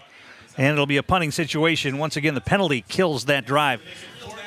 Our game brought to you in part by our game day sponsors. They include Edgar Building Supply, Bame Insurance, the Edgar Grind, Van Ert Electric, and BRB Auto Body. Winner of this game, as we mentioned, takes on the winner of Boyceville and Spring Valley from the western part of the state. Boyceville leading 16-0 at last report in that one. So Brock Maurer standing at about his own 5-yard line to punt this one away. And now we're going to get a whistle and another penalty. False start against the Wildcats. That'll back them up even further. Ramblers are going to get really good field position out of this mess. Wildcats with only a 6-0 lead. They've been able to keep the Ramblers out of the end zone despite a couple of sustained drives for Regis, getting the ball down inside the red zone. Edgar's going to call a timeout. Jerry Sins and his staff don't like what they're seeing here in the opening moments of the second half. We'll take one as well. Back in a moment. You're watching high school playoff football on Zaleski Sports. Greg's Groots Appliance is the place for all your home appliance needs. Let owners Greg and Tammy Kornak, along with their staff, provide you with quality appliances. Greg's Gruettes Appliance offers professional delivery, installation, and our own service department, located in Merrill and proudly serving all of central Wisconsin. Greg's Gruettes Appliance, service with Wildcat pride. Van Ert Electric is an established leader in the electrical industry in the upper Midwest since 1964, with 5 locations in Wisconsin and a sister company in Michigan. We offer our customers a broad range of services from electrical construction, telecommunications, process controls, HVAC controls, thermal imaging, and arc flash evaluations for your industrial and commercial. Punt this one away. We're back here at Edgar. Brock Maurer in his own end zone to punt this one away. Once again, you got to rely on a good snap. It's good, and the punt is away, and it's going to be a short one. A miss hit takes an Edgar bounce, but it's going to roll dead at the 30-yard line. 30-yard punt, and it will be Regis football looking to tie this game up or take a lead here. And they'll have it 1st and 10 on the Edgar 29-yard line. So now the Edgar defense will be tested again here.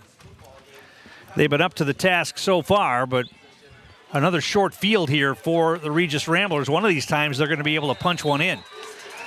They've been stopped by penalties. They've been stopped by sacks. They've been stopped by really good defensive plays. Let's see if Edgar's defense can do it one more time. Owen Weisenberger. Now they shift again. The entire line shifts. And they're going to hand it off. Inside handoff that's going nowhere. It's going to be Jace Affelbeck on the hit. Koska on the carry, and he went nowhere. Maybe lost a yard. Oh, it's second down and 11. Lucas Stockey in there, but I think it was Affelbeck that made the initial hit. Second and 11. Ball marked at the 30-yard line. Clock rolling, 8:06 to play here, third quarter.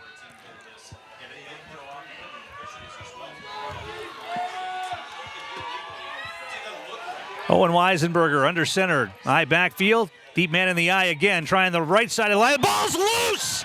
And it's going to be recovered by Regis. That ball got knocked out of there by a helmet, I think, and Everett Tate was able to fall on the football, but it's going to be a loss of about 4 or 5 on that. It's going to be third down and long. I didn't see who put the helmet on that football to knock it out, but another big defensive play makes it third and long now for the Ramblers.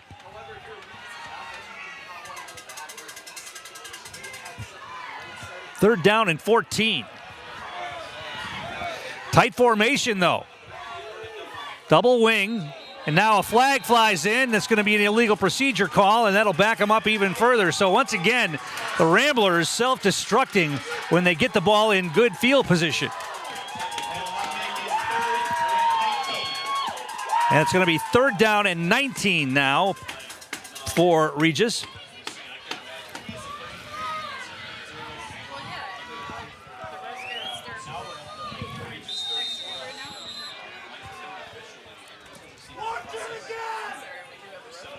So some late substitutions for the Ramblers here.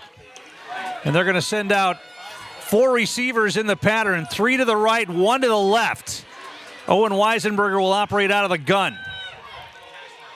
They're going to delay handoff on a draw play, and it's big yardage, but it's going to be short of the first down. He's able to get a big chunk of it back on a draw play. Chase Koska picked up a big chunk of yardage. They're going to mark him down at about the 21-yard line, but there's a 26-yard line, but there's a penalty flag, and they're going to call a false start on Regis. So once again, they got a big chunk of the yardage back, but it's coming back on a penalty.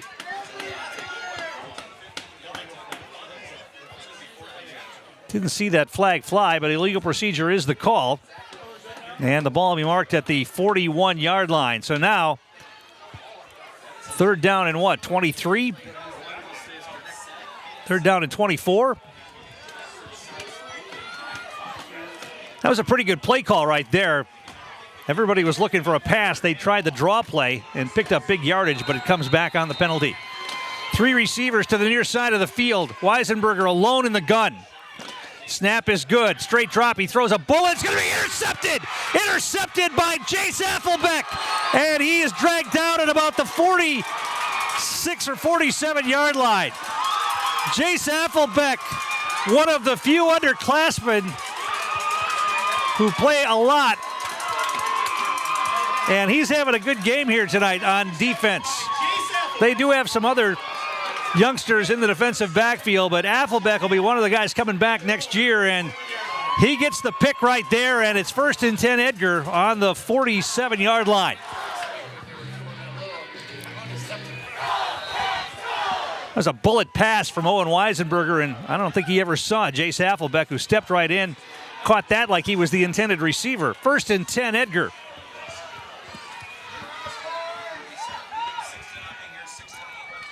And the handoff to Carter Butt. He's got some running room and gets it into Regis territory at about the 45-yard line. Pickup of about 8 on that. Really one of the few times that Edgar has been in Regis territory tonight. They had that long sustained drive on their first possession in which they scored the touchdown, but it's been tough sledding since then. But now they have it second down and about 2 at the Regis 45-yard line.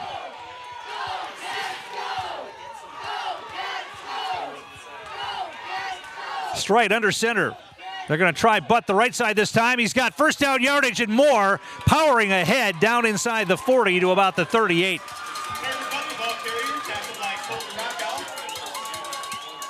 Pickup of about 9 on that. And it's going to be a first and 10 for the Wildcats at the Regis 38-yard line. 5:41 to play here, third quarter.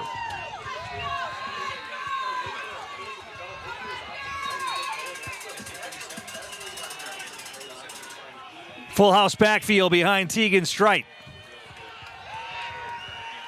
And they're going to try Butt again. Left side, he's got running room. Puts his head down, and he just pasted Everett Tate. Tate's going to be slow getting up. Wow, I'll tell you what, that was...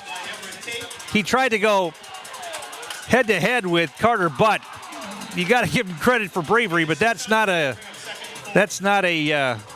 recipe for success, and he is going to go down on the field, and they're going to come out and have to take a look at him. He and Butt collided, and Tate lays back down on the field. Looks like he's moving his right arm around. Maybe he took it in the shoulder. It looked like it was helmet to helmet, but it might have been in the shoulder. Yeah, he's pointing to his right shoulder. I'll tell you what, while they attend to Everett Tate, we'll take a timeout. 5:09 to play third quarter. Edgar leading 6-0. Back in a moment. You're watching high school playoff football on Zaleski Sports. At the Granite Shop, we take great pride in what we do. We offer high-quality natural stone granite as well as a huge selection of man-made stone. With full slabs as well as a variety of partial remnants, you'll have no problem finding the stone that was meant for you. Our high-end, high-quality granite, quartz, and marble is perfect for any kitchen, bathroom, or remodel need. We are locally owned and operated on County Road C near Stratford. We service all of Wisconsin.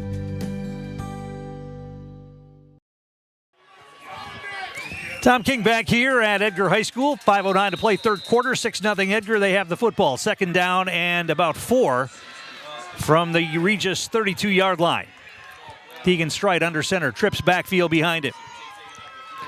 They try Carter Butt again. He's got a hole, and he's going to get the first down inside the 30 to about the 27-yard line. He needed 4. He got about 6 on that, I think.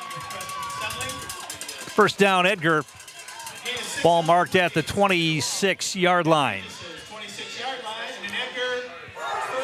The holes seem to be getting bigger, opened up by this offensive line.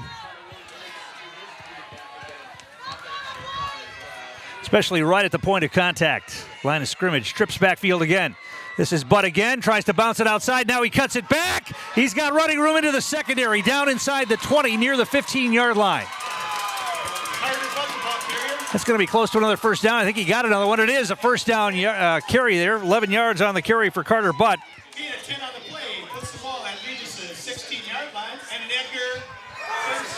19 carries on the night now for Carter Butt.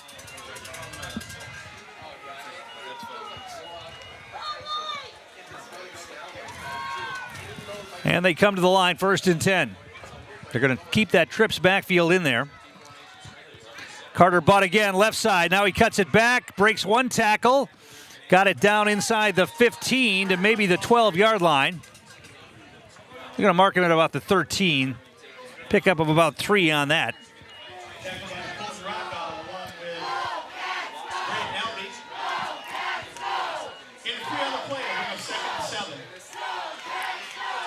Carter Butt's going to come off to the sideline. Is he coming out?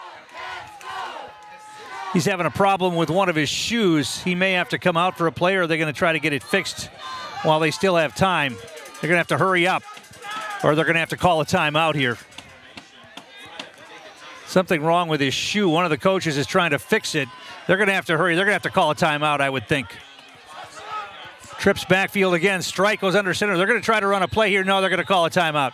Timeout Edgar here as Carter Butt had a shoe problem. So we'll take a timeout as well as Edgar threatening to add to their lead. They lead at 6-0. Back in a moment. You're watching high school playoff football on Zaleski Sports.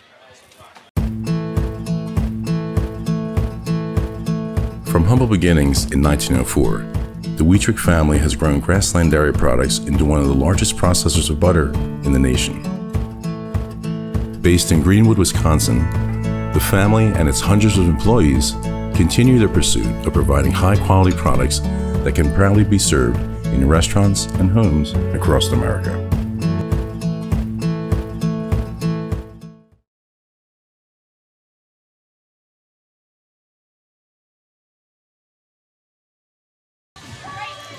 Tom King back here at Edgar High School. Second round playoff matchup between two of the top Division 7 football programs in the state. Eau Claire Regis and Edgar. The Wildcats leading here 6-0 and threatening. They have it 2nd down and 7 at the Regis 13-yard line. Both fan bases trying to make some noise here. Trips backfield, Tegan Strite under center. It's Carter Butt again. Now he cuts it back and gets it down inside the 10-yard line to about the 9. Going to be short of the first down. Picked up maybe 3 on that. Going to be second down and a long 3, maybe 4. 4 down territory, you would think, although Harrison Gravine could kick a field goal and make it a 2-score game as time winds down here in the third quarter. Straight under center. Carter Butt again. Big hole down inside the 5. It's going to be a first down near the 3. Another big hole opened by the interior of that Edgar offensive line. Those guys doing a great job up front tonight. Preston Dahlke, Ty Schnelly, Marcus Hanerfus, Fletcher Weiland, Harrison Gravine, and Baumgartner, the tight end as well. And it's going to be first and goal from the 3-yard line. Actually, they have it marked just inside the 4. First and goal for the Wildcats. This drive has been all Carter Butt.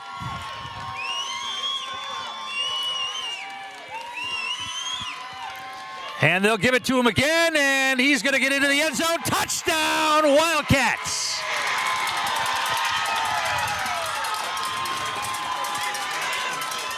Carter Butt carried the football every play of that drive and takes it in from 3 yards out for his second touchdown of the night, and giving the Wildcats a 12-0 lead with 2:15 to play in the third quarter.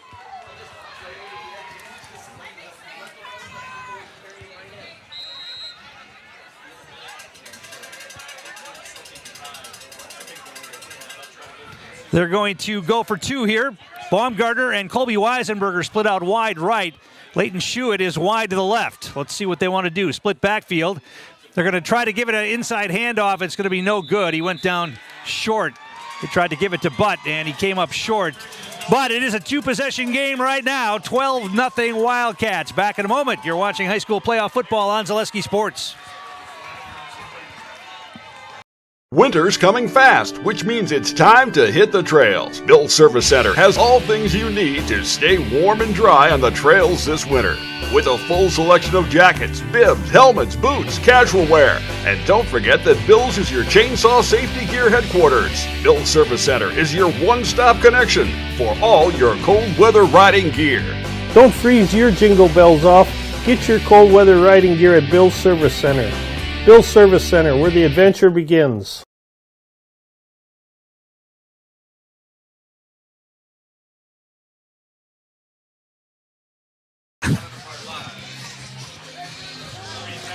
And we're back here at Edgar High School as they extend the lead to 12-0. The winner of this game taking on the winner of Boyceville Spring Valley, and that looks like it's going to be the number 1 seed Boyceville squad. They're up 24-0 in that game.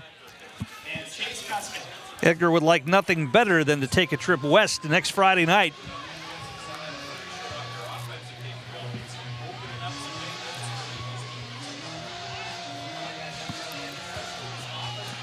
Harrison Gravine will kick off.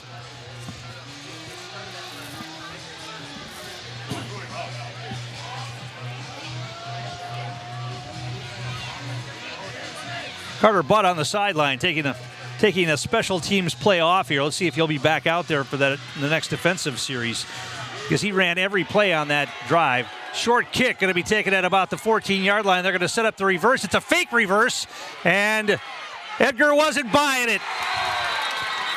Sawyer Reef stayed home and made the tackle.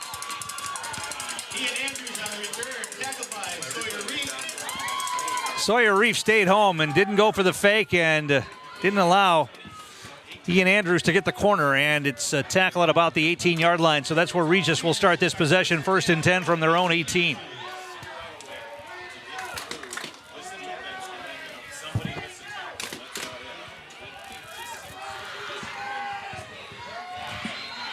So now the Edgar defense finally has Regis in their own territory, deep in their own territory. The Ramblers have had the ball a lot in Edgar territory tonight. Going to be a straight drop, and they want to throw the football. They've got a man. It's dropped. Incomplete. It would have been an 8 or 9 yard pickup, but the intended receiver, Ian Andrews, just had it hit him in the stomach and he dropped it. 2nd down and 10. Edgar giving them lots of space, playing well off on the receivers. They don't want anybody to get deep on them. Regis not really a passing team. They didn't throw very much this year, and now they're behind by 2 scores. Makes it hard to grind out a drive if you have to. Weisenberger wants to throw again. He throws it out to the sideline, incomplete. Looking for Everett Tate.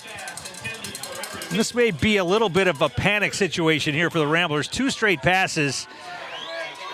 We're still in the 3rd quarter, under 2 minutes to play in the quarter, but now it's 3rd down and 10 from their own 18. They were having a little success running the football, but let's face it, against this Edgar defense, pick your poison. It's all pretty good. Up front, the defensive backs, even though they're young, Jace Affelbeck's got an interception tonight. Out of the gun again, Weisenberger, low snap. Being rushed, now he's going to pull down the football. Now he throws, he's got a man, but he short hops him. Incomplete, 4th down and 10. So 3 straight passes incomplete for the Ramblers, and it will be a punting situation. Owen Weisenberger could have probably run that football for maybe close to the 1st down, but he decided to throw it. He had a man open, but he short-hopped him about the 40-yard line. Tegan Strite, Carter Butt will drop back to receive this punt. The last punt was muffed and lost on a fumble by Carter Butt. Let's see if they decide to just let it drop this time. And it's another good punt. And they're just going to let it drop. It takes an Edgar bounce and going to be down at about the 46-yard line. So the Wildcats will get good field position here. And with 1:43 to play in the 3rd quarter, the Wildcats will look to grind it out again if they can.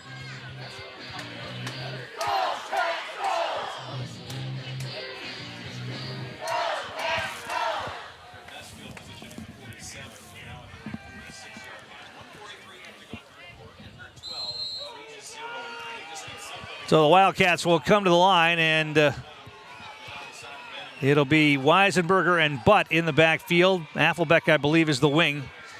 And they're going to hand it off to Colby Weisenberger this time, and he's going nowhere. Maybe got back to the line of scrimmage. It's going to be 2nd down, and they gave him a yard on that call. 2nd down and 9.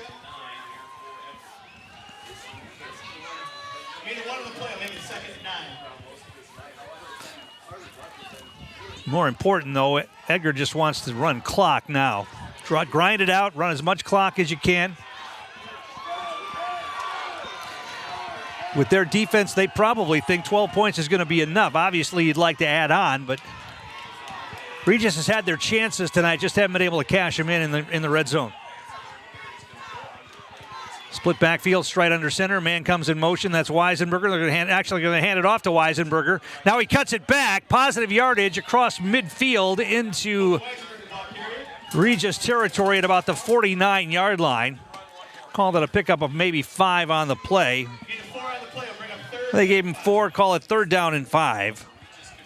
So giving Carter Butt a breather on this possession. Handing it off to Weisenberger 2 plays in a row.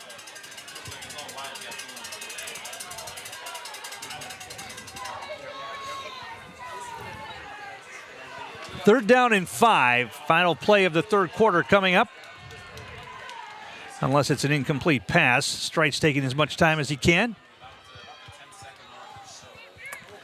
And he'll try the counter play to Weisenberger. He cuts it back. 1st down yardage. Down inside the 45 to about the 42-yard line. And that'll be enough for a 1st down. Pickup of about 7 or 8 on that. And it's a 1st down for the Wildcats. So they're going to use Colby Weisenberger on this drive. And that was the final play of the 3rd quarter. 3 quarters in the books. Edgar leading here 12-0. Back in a moment. You're watching high school playoff football on Zaleski Sports.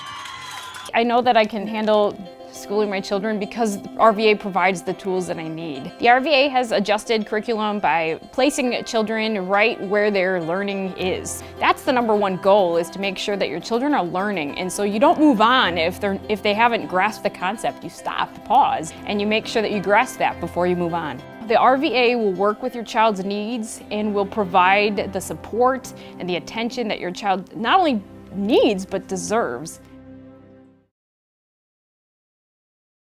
At Nicolay Bank, we believe that our hometown communities are the backbone of what makes Wisconsin special. From Crivets to Manitowoc and Algoma to Grand Chute, you see a thriving community with Nicolay Bank working as a partner, acting not as a corporation, but a community. When we serve together with local entrepreneurs and leaders, great things happen. That is our guiding principle. A strong and successful hometown means a strong and successful Wisconsin. We are proud to be a part of that. Nicolay Bank. Real people, real conversations. And we're back here at Edgar High School as the Wildcats are 12 minutes away from advancing to the third round of the playoffs next week.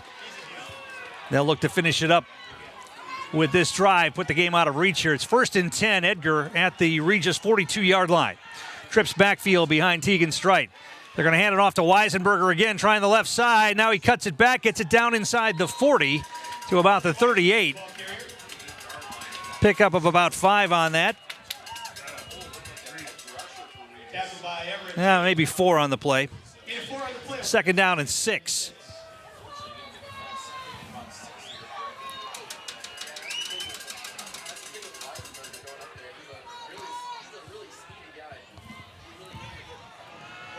So they used Carter Butt on almost every, in fact, it was every play of that previous drive that ended with a touchdown. And so this drive, it's been all Colby Weisenberger so far. Full house backfield behind Strite again. This time they hand it off to Butt. Puts his head down inside the 35 to about the 34. Going to be just short of the first down. Going to be 3rd down and short. They're going to mark him down about 1.5 yards, maybe 2 yards short of the first down. 25 carries on the night now for Carter Butt. Excuse me. 24 carries on the night for Butt.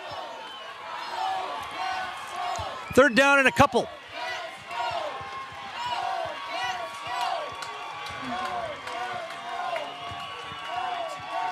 And they're going to take as much time on every play as they can. Strite under center. It's Butt again, right up the middle, 1st down and more, down near the 30-yard line. Picked up about 5 on that, and that's enough for a 1st down.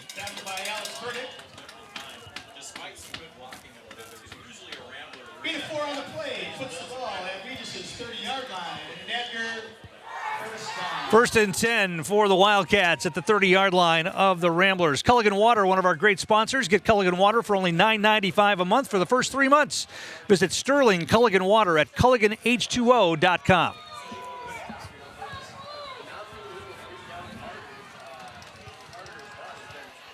They're just going to come to the line and wait until they get the signal from the back judge. Trips backfield, Strite now under center. They hand it off to Weisenberger again. Tries the left side. Oh, he's upended. Tough tackle right there. Got it down near the 26. Pickup of about 4 on that for Colby Weisenberger. That's a gain of 4 on the play. Bring up 2nd and 6.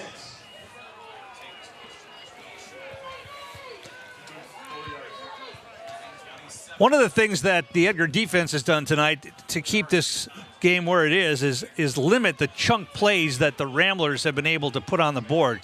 Regis has been using big chunk plays to have a lot of success. Of course, the Ramblers have had a lot of problems tonight with penalties and also turnovers. 2 turnovers and a bunch of key penalties in spots where they were looking to move the football into scoring range. Showing blitz here. Now they drop back. They're going to hand it off and try the right side this time. I believe that's Butt again. Actually, it's Affelbeck on the carry that time. Got it down inside the 25 to about the 23. It's going to be 3rd down and a long 3 here. Just the 2nd carry of the night for Jace Affelbeck, but he's been having a great night on the defensive side of the football.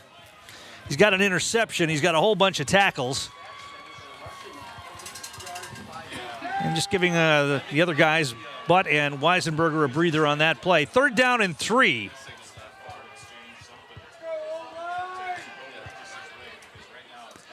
Regis showing blitz again. Now they drop back. It's Carter Butt, left side. First down and more, breaks it into the secondary, he's gone. Touchdown, Carter Butt, just like that. The hole opened, and he exploded through it. And when he got into the secondary, he split 2 defenders and took it in for 23 yards and a touchdown for Carter Butt. 23-yard touchdown run. Third touchdown of the night for Carter Butt. And boy, oh boy, if you're the Edgar Wildcats, you got to be thinking that that's going to be enough the way their defense plays. 18-0 here with 8:11 to play. And we'll get a replay of that as you see the hole open right there.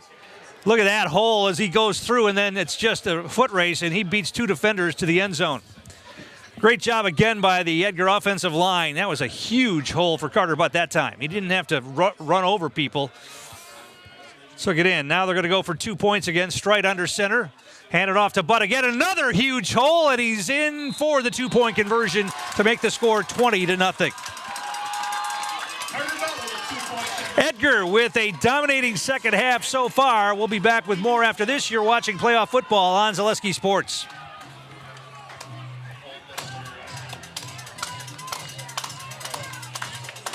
You're tuned in to Better Halves. Mike, what are you looking for? Skip, I'm not getting older. I'm getting better. I still got big plans for my life and my Medicare. I know exactly what you want from Medicare. Same as all the other guys. Me! Hey, Mike, I'm Sheila from Security, and I'm just like you. In fact, I'm from your neighborhood, and I've got a Medicare plan that treats you like you. Did it just get better in here?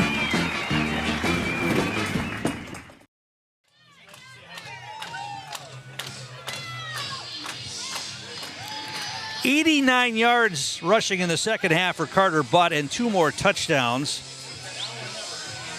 to go along with his 63 yards from the first half. 152 yards on the ground unofficially for Butt, plus the 2-point conversion. Touchdown runs of 1, 3, and 23 yards. You want your senior skill players to come up big in the tournament, and Carter Butt is certainly doing it here tonight for Edgar. Boyceville has extended their lead over Spring Valley. It's now 30-0. So it looks like at this point, unless something drastically changes here, Edgar and Boyceville will score off next week, but we've got 8:11 to play here for the Wildcats as they prepare to kick off. Harrison Gravine will look to put the ball in play. And this time Gravine nails it, and it's going to roll all the way to the end zone. He got all of that one. And after a couple of short kicks, Gravine bombed that one into the end zone as he bangs himself on the helmet as he comes to the sideline. It'll be 1st and 10. Regis at the 20-yard line. No return on that one.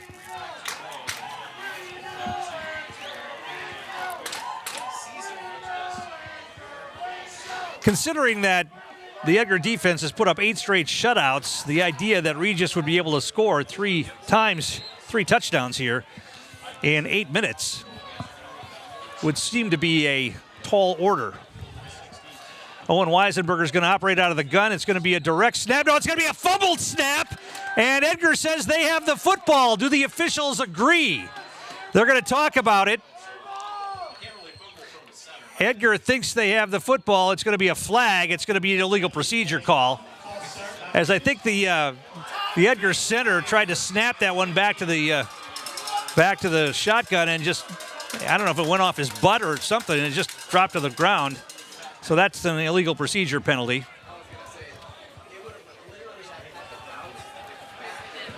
It's going to be 1st down and 15 now for the Ramblers.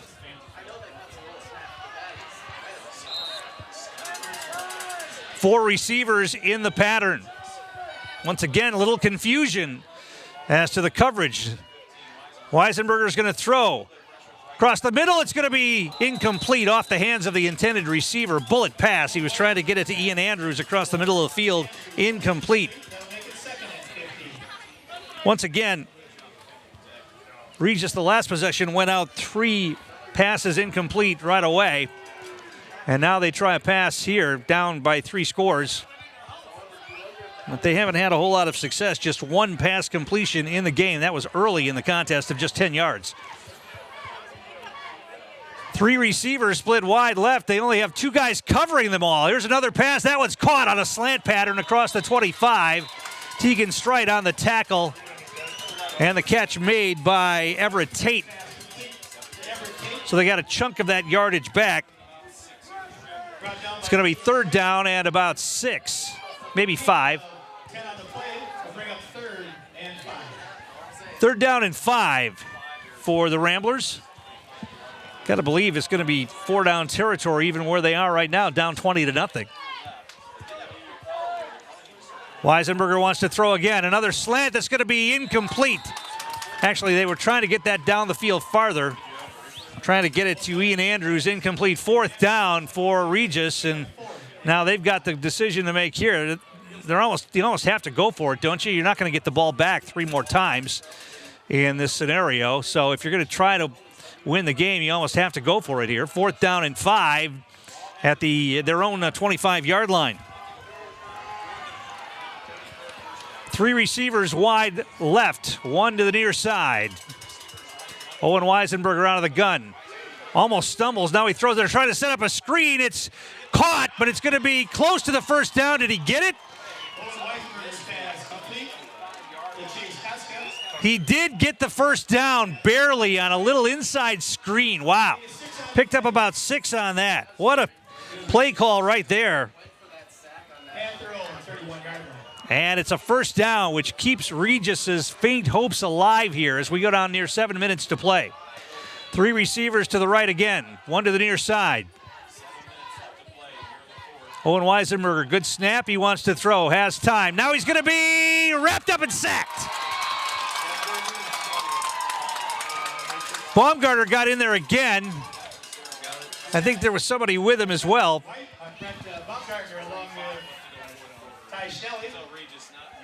Ty Shelley was in there as well. Loss of about 6 on that. Going to be second down and 16. Loss of 6 on the play, bring up second and 16.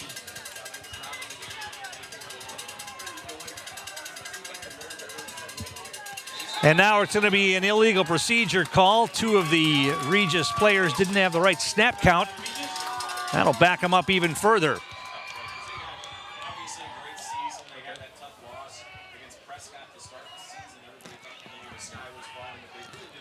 Second down and long. Second down and 21 now for the Ramblers.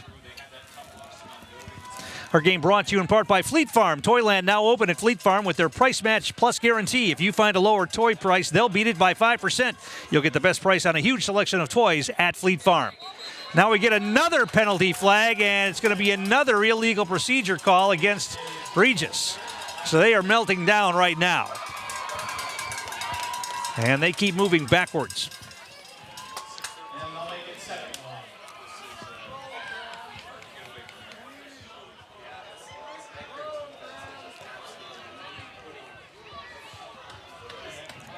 Second down and 26 now for Regis. Clock continues to move. Down near 6 minutes to play in the game. 2 receivers in the formation this time. Weisenberger out of the gun. Has time. Now he's flushed. Now he's going to throw it. It's going to be incomplete. Threw it behind his intended receiver. He was trying to get it to Alex Ciula, a senior wide receiver, and it's going to be third down and long, third down and 26.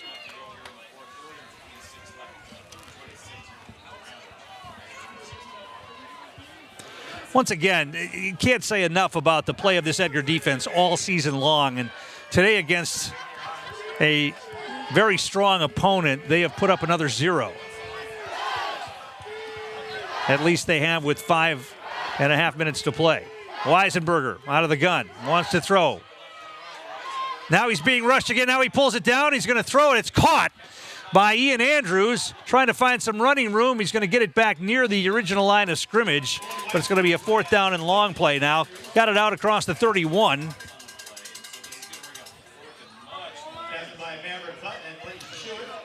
Schuett and Maverick Butt on the stop. Going to be fourth down and about 10.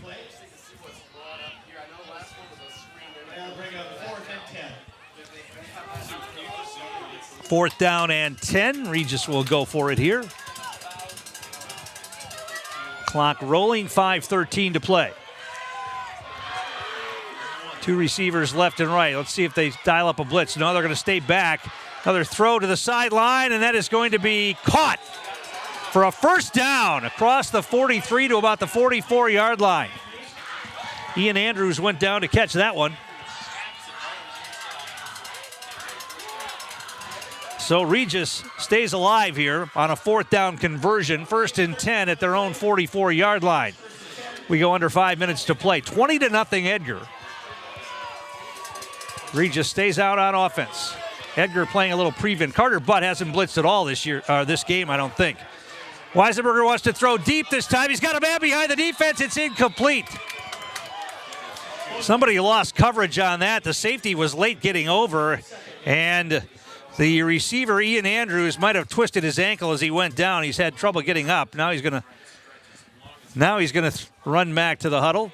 But Ian Andrews got behind the defense that time. The safety was late getting over. He was open, and Owen Weisenberger overshot him by about a yard and a half. 2nd down and 10. Clock stops with 4:42 to play.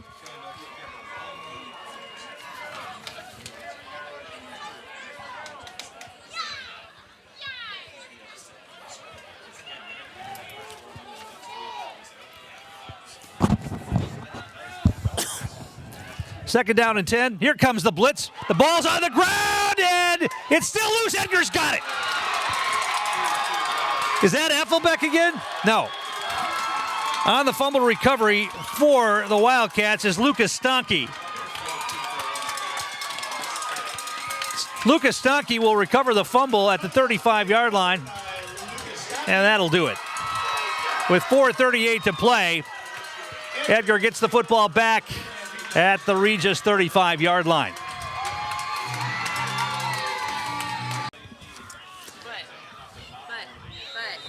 Handoff inside, and the reserves on the field now. Corey Schilling will carry that football and pick up about a yard. Either one on the play will make it 2nd and 9. 2nd down and 9, and they'll just let the clock continue to roll.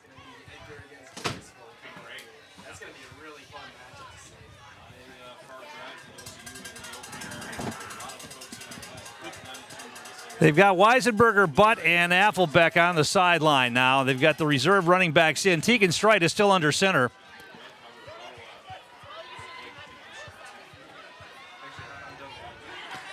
Clock under 4 minutes now. Inside handoff again.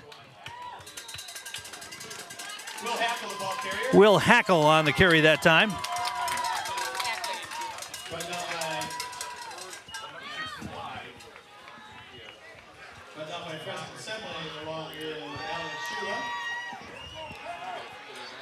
Ball inside the 30-yard line now. 3rd down and 4. Long 4. Gain of 5 on the play will bring down 3rd and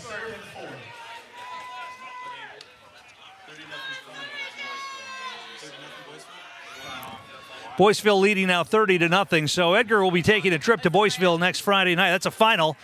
30-0. Boyceville gets the win over Spring Valley. Here's a handoff, trying to bounce it outside. Not much there. Hackle on the carry. 4th down and about 5. I would imagine they'll go for it here. Just keep that clock rolling.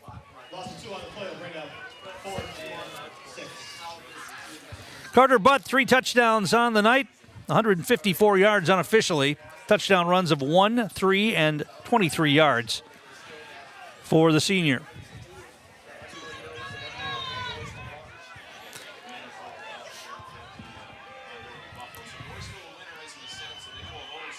They come to the line. Strite, play action. He wants to roll out. He's going to run with the football. He's got some running room, and now he's going to take a knee as he got the first down and just took a knee. Smart by Tegan Strite right there. Why risk taking a big hit? Why risk a fumble? Just get the first down and take a knee, and that will move the chains, and they can let that clock continue to roll. Regis is not going to bother using their timeouts here, it appears.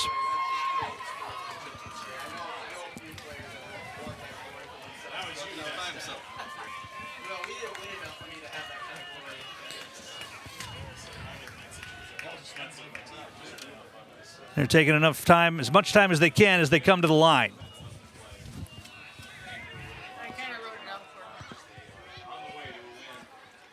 Inside handoff again, not much there. Going to be second down. Our game brought to you in part tonight by Staub Construction, a premier builder of municipal and industrial water and wastewater treatment systems in the Midwest. Staub Construction, a 100% employee-owned company.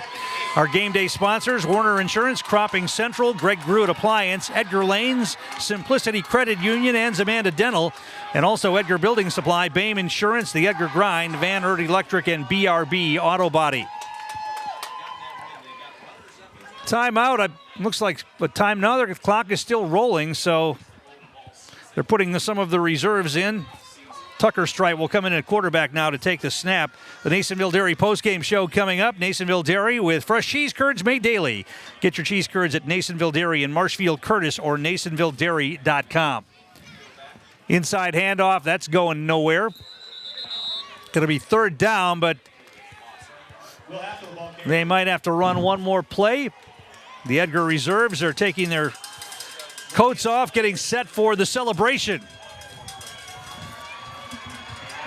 And we will be headed to Boyceville next Friday night. We'll have all of the action for you right here on Zaleski Sports as the Edgar Wildcats have done it again, a 9th straight shutout. And they will head to the third round of the playoffs with a very impressive win here tonight. Victory formation, they'll just take a knee here. And that's going to do it. Edgar will get the victory here tonight as they handle Eau Claire Regis by a score of 20-0. We'll take a break, come back with the Nasonville Dairy postgame show. Going to catch up with Edgar head coach Jerry Sins and also a player of the game as well. When we come back, you're watching high school playoff football on Zaleski Sports.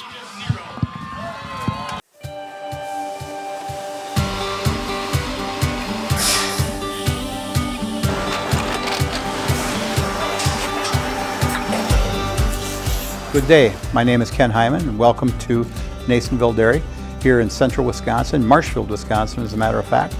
Nasonville Dairy actually goes back to 1885. We are the oldest plant in Wood County. When our father brought us here in the early 1960s, we ran 7,500 pounds of milk a day. We now run 1.8 million pounds of milk a day. We buy dairy milk from 200 dairy farmers here in central Wisconsin, produce it, and ship it all over the world. We make a lot of different cheeses. We make cheddar, Colby, Monterey, Farmer's Cheese, Peach Cheese, Quesa Blanca, Quesa de Freer, Seco, Parm, Romano, Asiago, Fontina, Feta Caseri, Caflatiri, Cafla Graviera, 20 different flavors of Monterey, as well as making Edam, Gouda, and Munster. This has allowed us to go to a lot of different countries. Our furthest accounts are now in China, Japan, Canada, Saudi Arabia. We do ship to Mexico, as well as a number of other places throughout the world.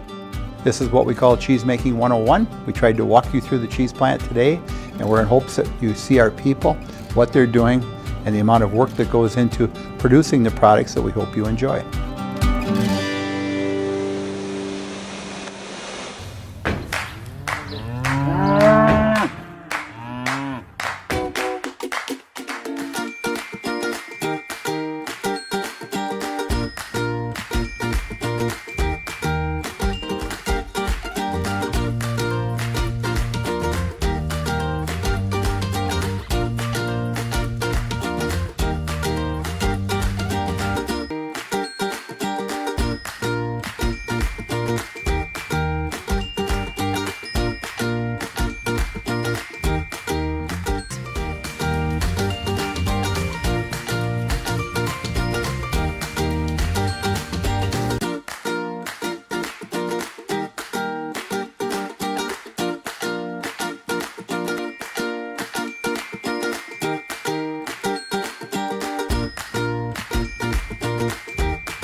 Post-game show. We're here with Edgar head coach Jerry Sins. Another impressive win. What can we see about did the job again tonight. Yeah, they played really well. Regis surprised us again. They come out with an I formation, which we've never seen out of them ever. Kind of took us a little while to adjust to it, but overall, the guys hung in there, and I don't know. They've been shut out all year, so it was a good shutout. Chase Affelbeck on defense. He didn't get a lot of touches on offense, but man, he made some plays on defense tonight. Yeah, he did. He played very well, and he's improved a lot. He did a good job. And then the one drive, nothing but Carter Butt just jamming it right down their throats, and he did the job again tonight. We didn't know it was cold. Guys, receivers are saying their fingers are cold. Coach, I don't think I can catch a pass. Well, all right, I guess we have to run it then. I know that coaches maybe don't dwell on what happened last year in the playoffs, but I know the players remember. Well, I suppose, we imagine, no, guys, no. This is a game. It's level 2. We have to win it to get to level 3, and that's all we're concerned about. Well, Coach, congratulations, and we'll see you in Boyceville next week. All right, thank you very much. Edgar head coach Jerry Sins. Let's bring Carter Butt in here. Yeah, we'll have you just come just a little bit more time. There you go. Right next to him there. Okay, go ahead. Another fantastic performance tonight. That one drive, nothing but Carter Butt runs up the middle, but your offensive line was giving you some holes to run through. Yeah, definitely our offensive line. They always do a great job when we get into that T formation, and they rely on me to give me the ball a lot, and it's because they trust me so much. For the past 2 years, I've been kind of doing that for the team. We have 2 other guys that can definitely do it, but it's an honor to be able to get the ball in that situation. And a big game like this, when they're feeding me the ball, it's such an honor. 9 straight shutouts for the defense. Once again, tested down inside the red zone and got the job done again.